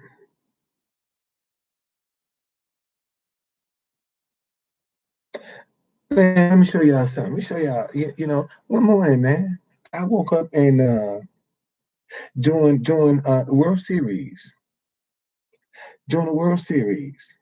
Um, uh, Fox 5 was broadcasting down by the stadium. Shoot, man, I went look here they doing broadcast. Look at my sign right there in the background. There's my DCTours.com. This is Fox 5 News. They broadcasting. I'm right there in the background, man. Right there in the background. This doing the World Series. They broadcast. I went down there. Shoot, let me go down there and get me some free advertisement. That's what I would do. Wherever it was an opportunity for me to advertise my product, I did. And unfortunately, a lot of people wasn't happy with me doing what I was doing. It surprised me at the hate that I got for doing this. Y'all, I got some hate email because I was trying to get some free publicity. I got hate.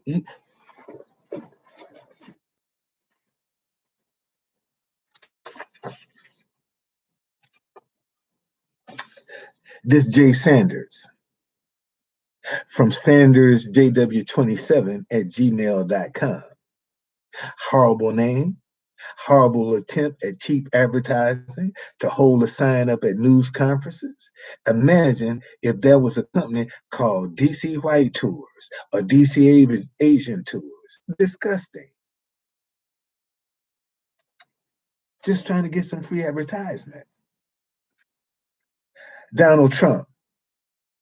If your average client is MSNBC viewer, I'll pass on your bias tour.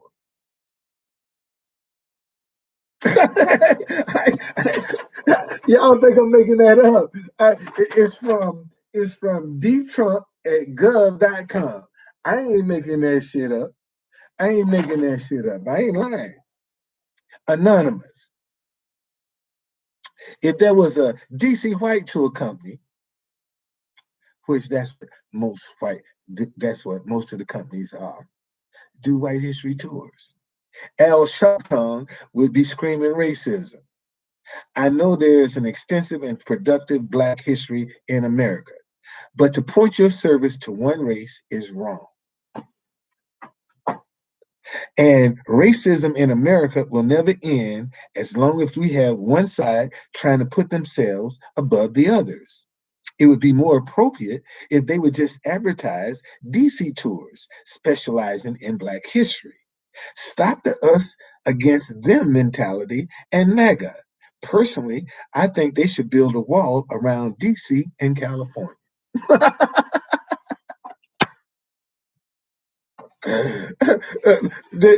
Y'all, this is the kind of shit that I used to get on my website. You can go to my website right now, Capital Buddy Tours, CAPITALBUDDY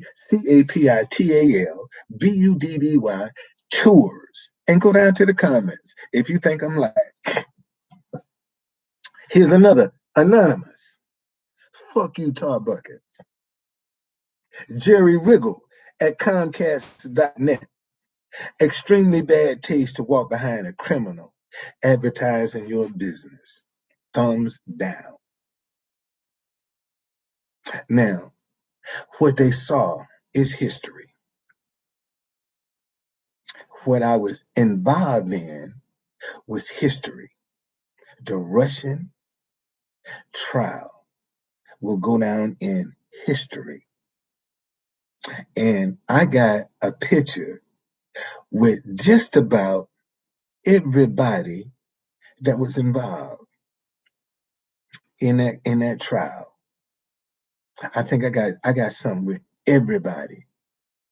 And if I don't, maybe one or two I might have missed. But the big ones, the main players, I'm up in there. I'm up in there.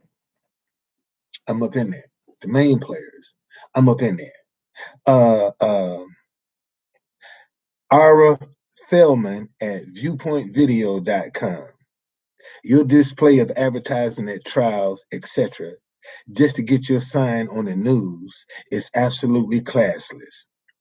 I probably should expect your company to have any, I probably should not expect your company to have any class at all. My bad. You just look foolish, by the way. So me walking down behind Roger Stone like this makes me look foolish. Makes me look foolish. This makes me look foolish. I'm a part of history, but I look foolish. Bobby McGuire, another gross example of Black racism, which is pure hypocrisy. American Blacks are the most racially bigoted hypocrites on the face of the earth. How immensely sad. This is the kind of stuff I get just for trying to get some free advertisement.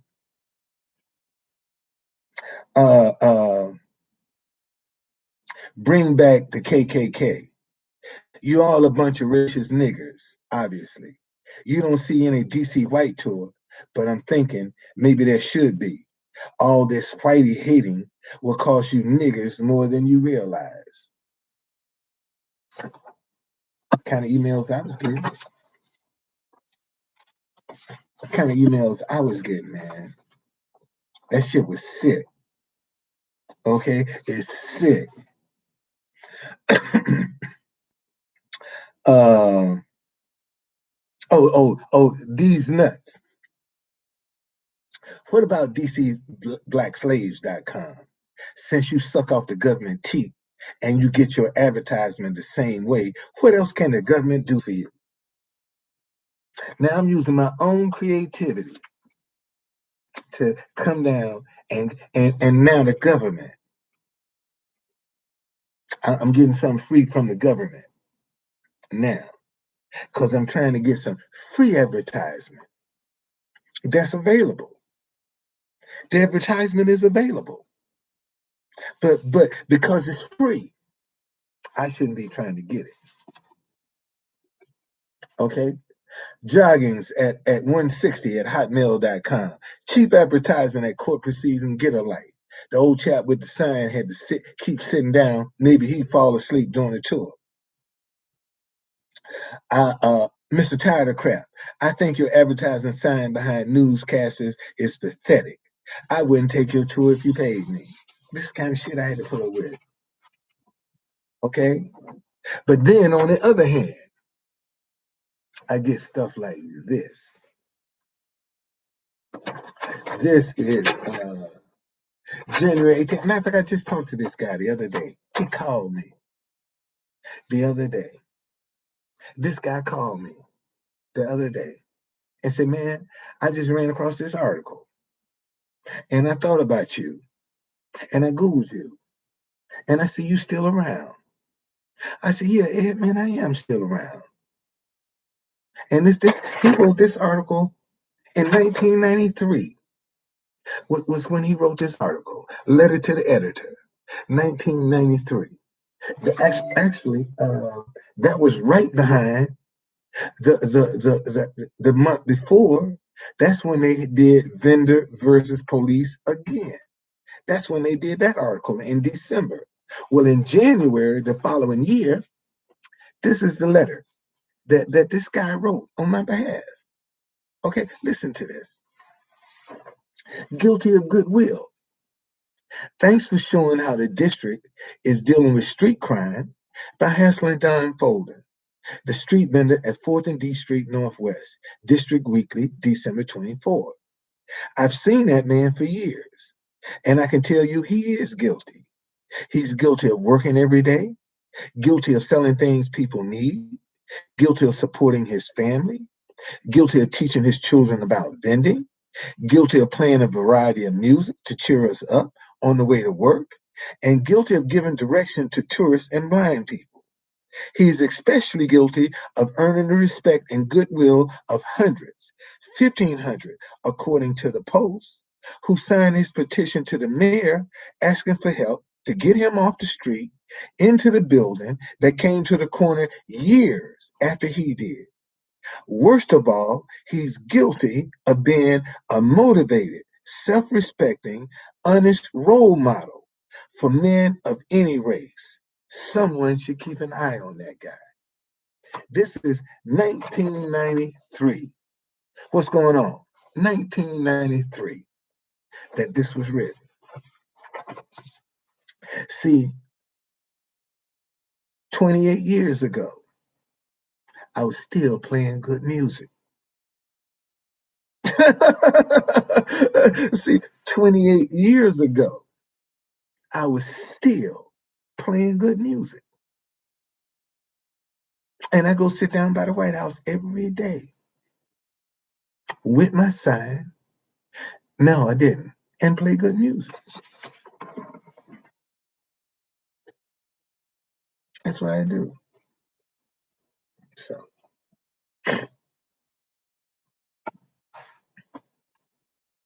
that's it. That's my story, man. That's my story. And a lot of people think I'm fake. A lot of people think I'm fake. They do. I'm a pretender. And I just believe in standing up for what's right. That's all I believe in, man. I ain't working for Metro today because I stood up for what was right.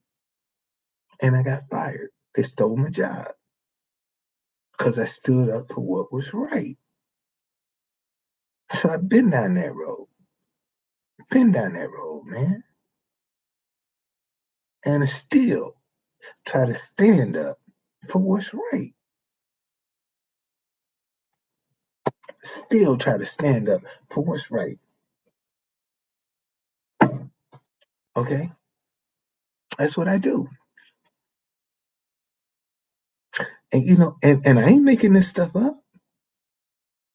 Google me. Google me. Where can I hide? I ain't got nowhere to hide.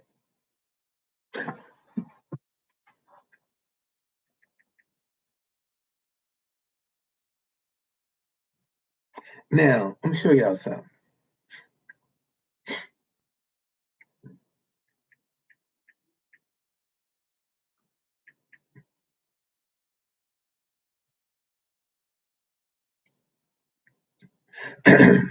When I Google truth conductor and put it on images, this what I see.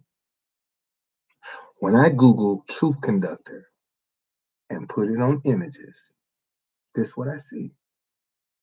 This what I see. Okay.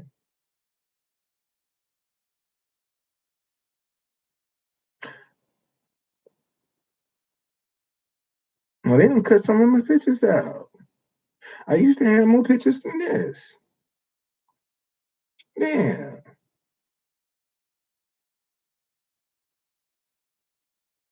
I used to have more pictures than this. Okay. But now let me show you something else. Let me show you something else.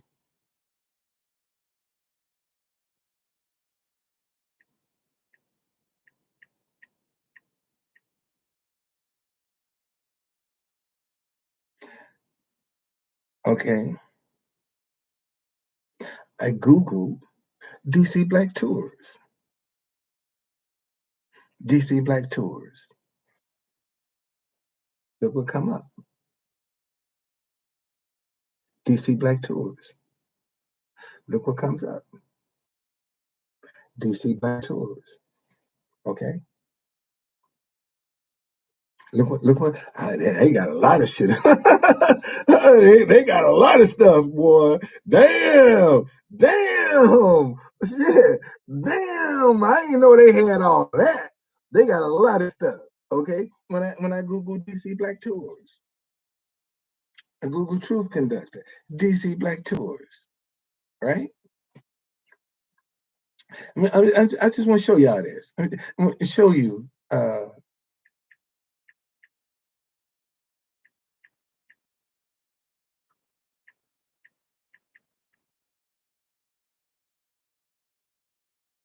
Now, I just put in Capital Buddy Tours. Okay, I just put in Capital Buddy Tours. Look what comes up. And Mesh Images. Look what comes up. Under Capital. None of this is my name. None of this is my name. Truth Conductor is not my name. DC Black Tours is not my name. Capital Buddy Tours is not my name. But look what comes up. Okay, show y'all something.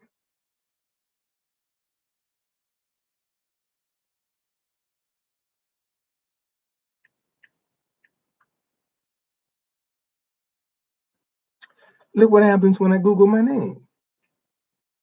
Look what comes up. This guy ran. He ran as a Republican. We was running for city council right here.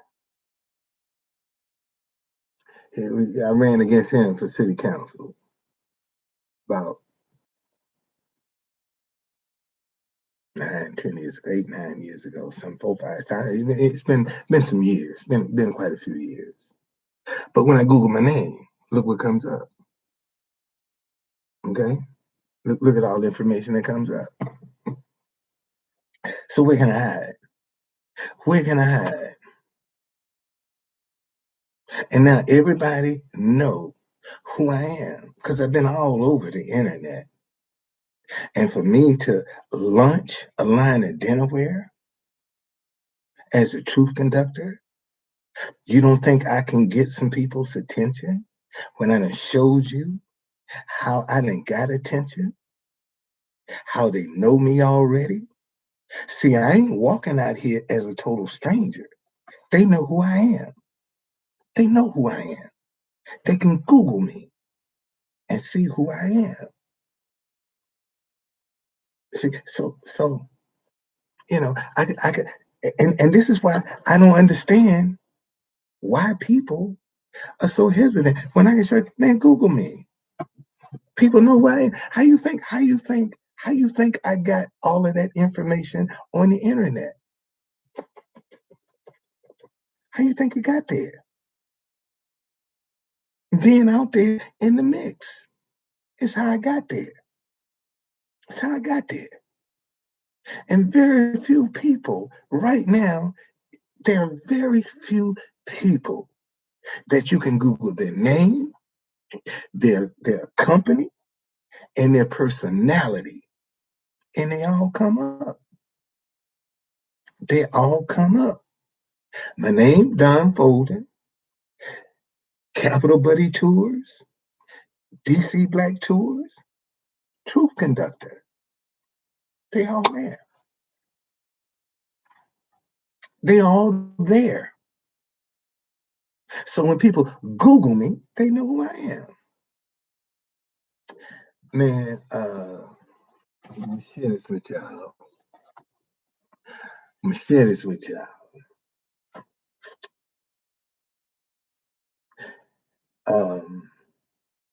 I raised my kids with the help of my mother and my stepfather. I don't know if my kid's mother is dead or alive. I haven't seen her in over 30 years. She got out. She stayed out. Just that simple. And after the first 2 or 3 years, when it was no happy birthday, no Merry Christmas, none of that, I got to be the best dad I can be. I can't worry about you. And I got great respect for the woman. And the reason I got great respect for the woman, because I don't know nothing about baby mama drama. She got out and she stayed out. She went back and forth with no drama. And I can appreciate that. Okay. Last time, this was here. Chicago Bears had just won the Super Bowl. I was up there where, man, as cold as I ever been in my life. When I just came back from the Super Bowl, right there. I was up there for about 2 weeks working, selling T-shirts and stuff in Chicago. This is the last time I saw my kid's mama. This I got them. This how old they were when I got them. I ain't seen her since.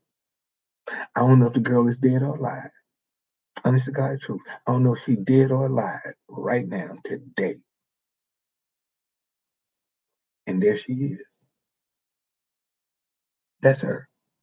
That's my kid's mama right there. I had a thing for pretty women.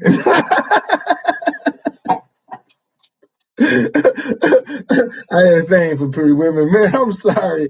I just had a thing for pretty women, boy. I ain't lying. That's her. That was her right there. That was her. That's my kid's baby mama right there. I ain't seen her since. I mean, I ain't seen her in over 30 years. I ain't seen her in over 30 years. I don't know if the girl dead or alive for real. And see, I didn't move. I didn't move. I was still in DC. I ran for mayor. I was active. I was always on television about something. Always outspoken. They called me the gadfly. That was my nickname back in the day. I was the gadfly. That's the fly that be flying around biting horses. That's a gadfly.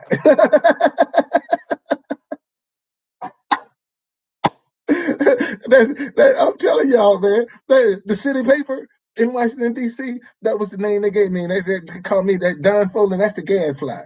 What the hell is a gadfly? You know that fly be biting horses. That's what they called me, a gadfly. I ain't lying, because I just believe in speaking up, man.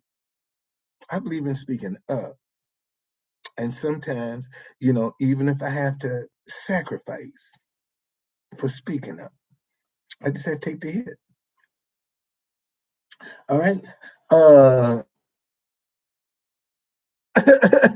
so that's my story, man. That's my story. That's my story. I don't know if my kids, mama did. And see, both of my kids were born in the 80s, and single dads in the 80s were demonized. I was looked at like I was the problem. What? What did you do to that woman? She would run off and leave you with 2 kids. I was the problem. Because a woman walked off and left me with 2 kids. And I'm like, man, these my babies. These my babies. So, I got to do what I got to do. I got to do what I got to do. So that was it, man. And never try to file child support. None of that. I ain't going to court. I ain't going to court. Only thing I went to court with my kid, my mama made me go to court to establish paternity. My mother made me go to court to establish paternity for my children. Other than that, I ain't trying to get no child support from you. Shit, I get out here and hustle. And that's what I did, man. I got out and started hustling. And the reason I was a street vendor, because man, I ain't want to get no permission to go to my children's school. My kids from kindergarten all the way up to the 10th grade, then never had to catch the bus. Ever have to catch the bus, going or coming from school. I picked my kids up, both of them, all the way up into the 10th grade. 10th grade, you're on your own. 1 through 9, I got you. And every day, man, I tell parents every day now, this is one thing I learned as a single father. Every day, I used to ask my children, is it anything I need to know? Because I hated surprises. Don't lie to me. Don't steal from me. And don't cheat me. My kids know that. Every day, I ask anything I need to know. See, because don't come telling me, oh, daddy, I forgot. When every day I'm asking you, is it anything I need to know? What you talking? I'm talking about, is it anything I need to know? If it is, tell me.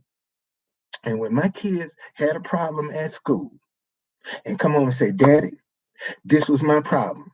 I said, go back and try. I want you to go back and try. This is what I want you to do. I want you to go back. I want you to say it just like this. Daddy, that didn't work. Okay. Go back. I want you to say this. Okay. Daddy, that didn't work. Now, the third strike is mine. See, now I done sent 2 solutions in there with them that wasn't working. So now I'm going to talk to the chief. What is the problem? Tell me what the problem is. And I walk my kids hall, man.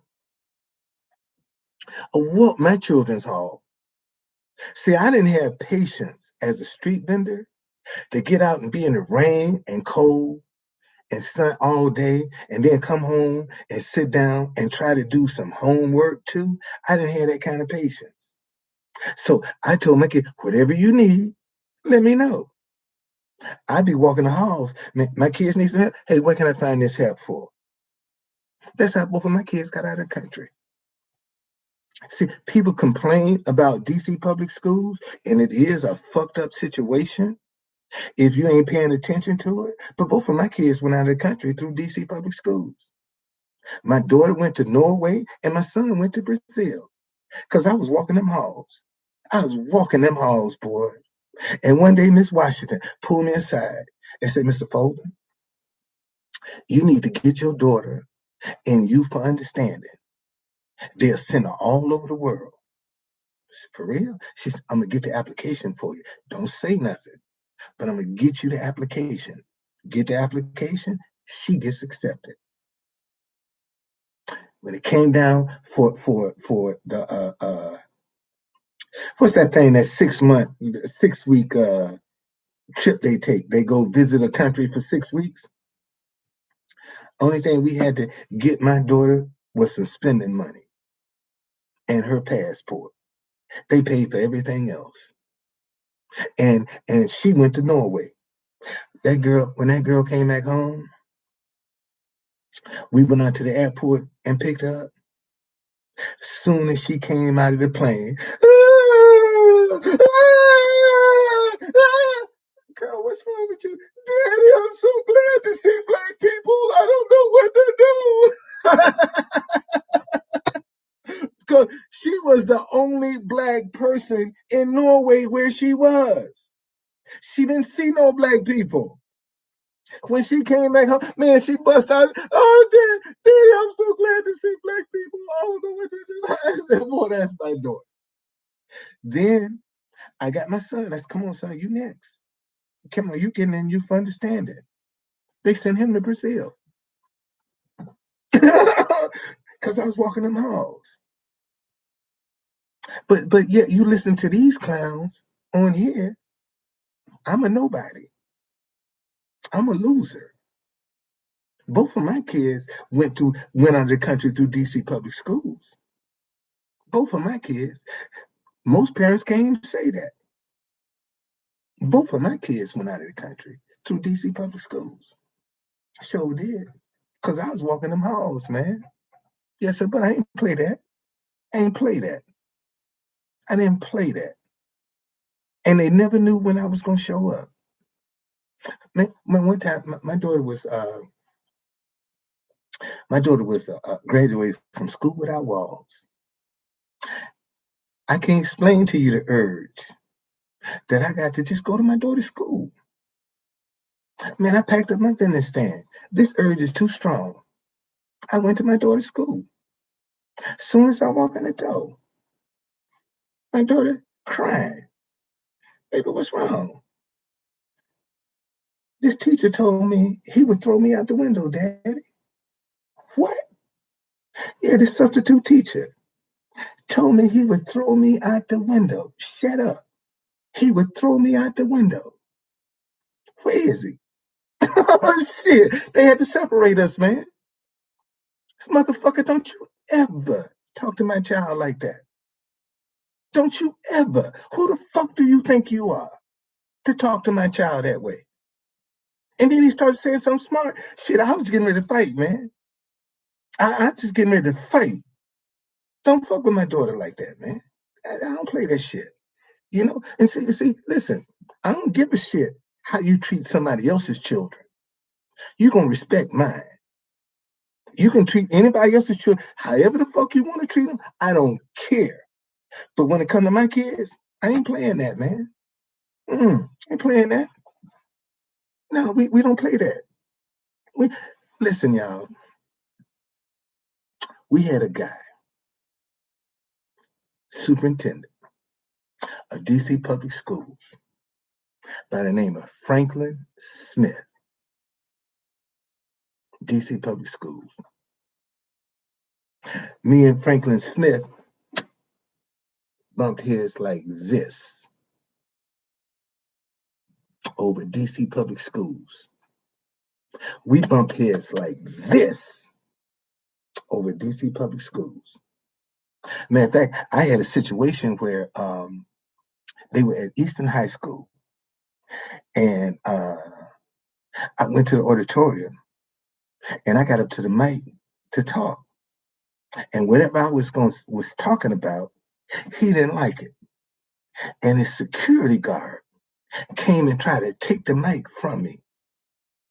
And I kind of put the mic, and that dude swung and hit me right here under my eye with a radio. Hit me right under my eye, man. If I hadn't did like this here, he'd have put this eye out. This eye would have been, I'd have been blind in this eye right here. He caught me right here under my jaw, man. But because I was outspoken, police wouldn't even do anything. They wouldn't do shit. They said, "We know who you are." That's what the police. Then I went, "No, sir, we know who you are. We know who you are, sir. We know who." That's what they told. We know who you are. That's what they told me. And come to find out, me and Franklin Smith in the same fraternity. I didn't even know it. I didn't even know we was in the same fraternity. And we bumped heads like this, man. And that was my fraternity brother. But he was doing wrong. He was wrong. He was wrong. And I challenged him on it. I didn't know he was cute. He was. I didn't know it. But he was wrong. He's screwing over them children left and right, man. And education. See, I told y'all when I ran for mayor, listen. Realities to consider. Education over incarceration. 1994.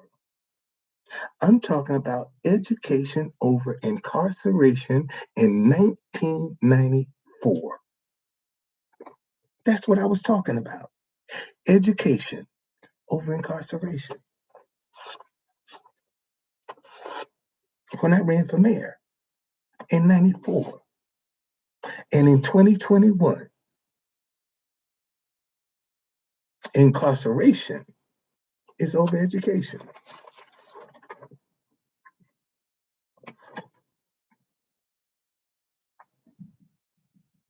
Rehabilitation and education over incarceration is what we need. I was talking about that in 1994. See, my thing was fight back. You see, my platform was fight back. That was my play. Fight back was my platform. Fight back was my platform. First time I ever ran for political office. This is the first brochure I ever done like this in. I ain't never done nothing like this. Come on, let me show you what I was thinking. Our elected leaders have spent billions on drug interdiction versus rehabilitation. Because we do not attack the root of the problem, we continue to place repeat offenders in already overpopulated prisons. Many times, these offenders do not receive the necessary treatment to reshape or rebuild their lives. With the literacy rate among our students represented as among the highest in the nation, the citizens of the nation capital of the free world should fight back. The district can no longer be if we don't reflect pride and responsibility about our jobs and our city, statehood will remain a distant dream. To attract businesses to the district, we need to relax automobile ticketing and booting, particularly on the weekend, so that our business owners can compete with businesses in the suburbs. As mayor, I intend to implement long-term treatment facilities, $15,000 a year for treatment versus $30,000 a year for incarceration. Treat behaviors and root causes, i.e., low self-esteem, child abuse, anger, codependency, etc. Provide facilities for mothers with children. Offer mandatory alcohol and drug testing. I'm talking about this in 1994. Okay? Promote DC all over the world and provide tax break for businesses which provide training and jobs to citizens in recovery. Push to eliminate federal taxes for District of Columbia citizens until statehood is won. That's what I was talking about, man. 1994. Provide mandatory self-esteem classes for children from pre-kindergarten through the 6th grade. Hold parents accountable for the actions of their children while in school, and hold the members of DC Board accountable to the citizens of the city. Man, that's what fight back. Well, that's what I was talking about, man. Give you a little snapshot into my thinking, but I'm a fake. I'm delusional. I'm delusional, and this is what I've done. This is my track record, man. This is just my track record. That's all. I just refuse to give up. That's all. I just refuse to give up. It's just that simple, man. I just refuse to give up. They're gonna carry me out of here trying. They're gonna carry me out trying. Even when I become successful, I'm creating some more streams of income, man. I'm trying to create as many streams of income as I possibly can. And people are criticizing me because I'm trying to create as many streams of income as I possibly can. And I'm a bad guy for trying to create as many streams of income. People get out and work 2 and 3 jobs to create a stream of income. Yet, when I try to create 2 or 3 different businesses, I'm getting over. I'm a con man. But people working different jobs every day. How come I can't have more than one business? Why can't I have more than one business? Seriously, what's wrong with me having more than one business? People act like that's a sin for me to have more than one business. I don't understand, man. Anyway, listen, boy, thank y'all for hanging around. I hope this clear up a little bit of the confusion so you can kind of try to get a little snapshot. I'm the same person, man. I'm the same person. I just believe in doing it right. I believe in standing up for right. I'll stand up for Liz Cheney because she's standing up for right. I would stand and fight for her because she's standing up for right. And a lot of people hate her guts because she's standing up for what's right. And this is what we got to get back to, man. We got to get back to right and wrong. See, right now, wrong is right and right is wrong. We need to get back to right is right and wrong is wrong. Okay. So hey, man, I got one donation today. Shit. I got one donation today. I sure did.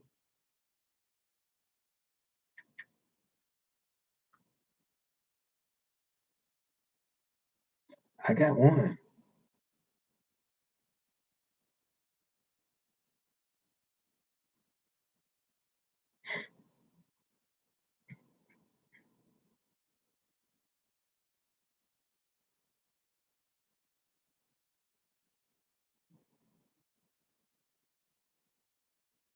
Still at that one, man. Still at that one. Praise God. Still at that one. See, if the people don't want to give, let them get a refund, man. See, people hung up on the 250,000. If I get enough money to get me a set of dishes made, I'm start on me a set of dishes. That's what I'm trying to do. $250 is just a goal. Man, I want to get a set of dishes going so I can get some in my hands so y'all can see. So y'all can see what I'm talking about. That's all I want to do. Man, help me so you can see. See when see when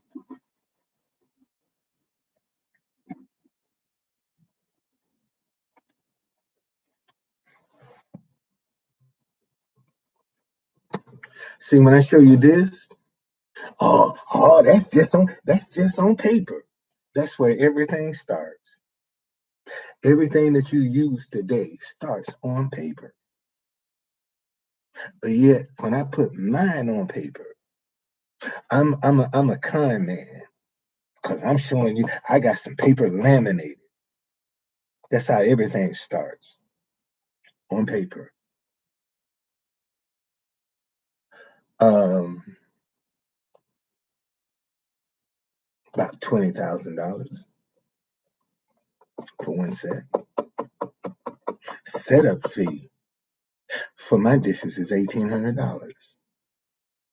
Setup fee is $1,800. Setup fee for my dinnerware. This just the setup fee alone is $1,800.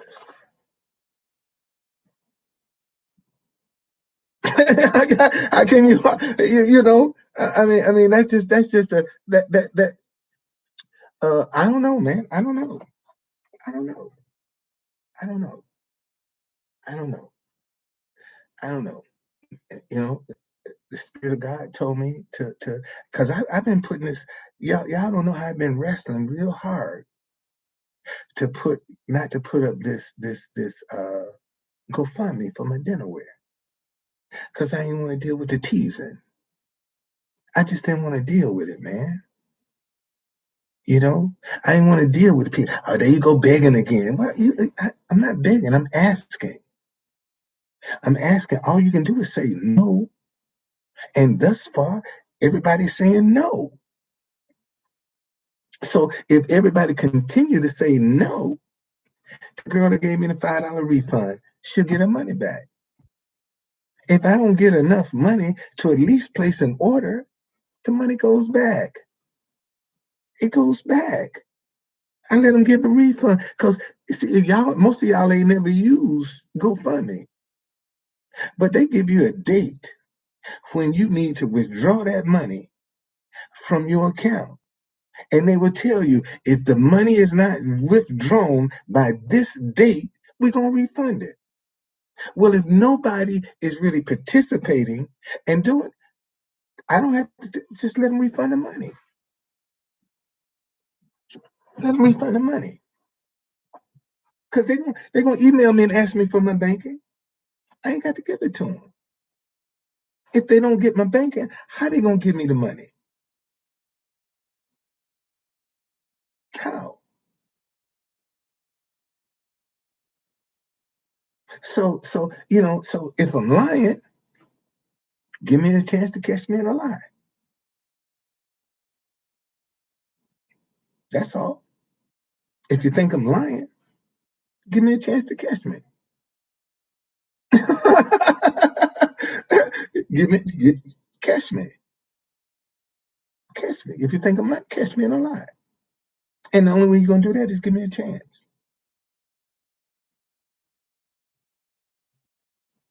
Just that simple. All right. Man, I really appreciate it. I done had what 4 or 5 people here and 4, 5, 6 here. Steady. Thank y'all. Thank you very much. Appreciate that. Y'all got a snapshot now, man. Go to my matter of fact, let me put my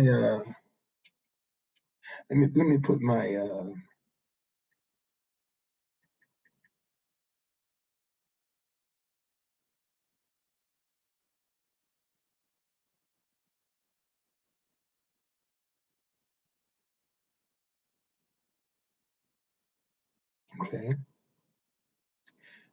Facebook. I mean YouTube. YouTube. Okay.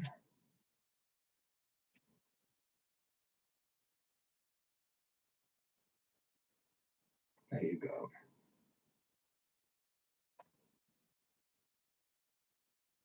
All right. There's my GoFundMe link right there for YouTube. And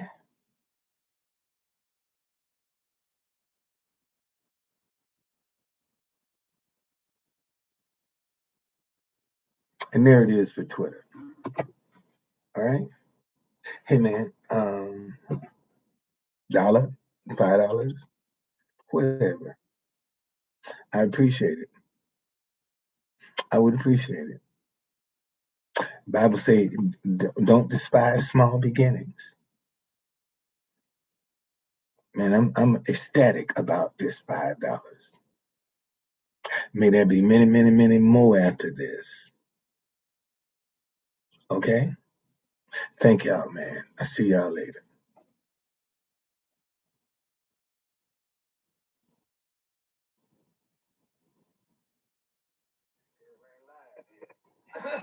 Still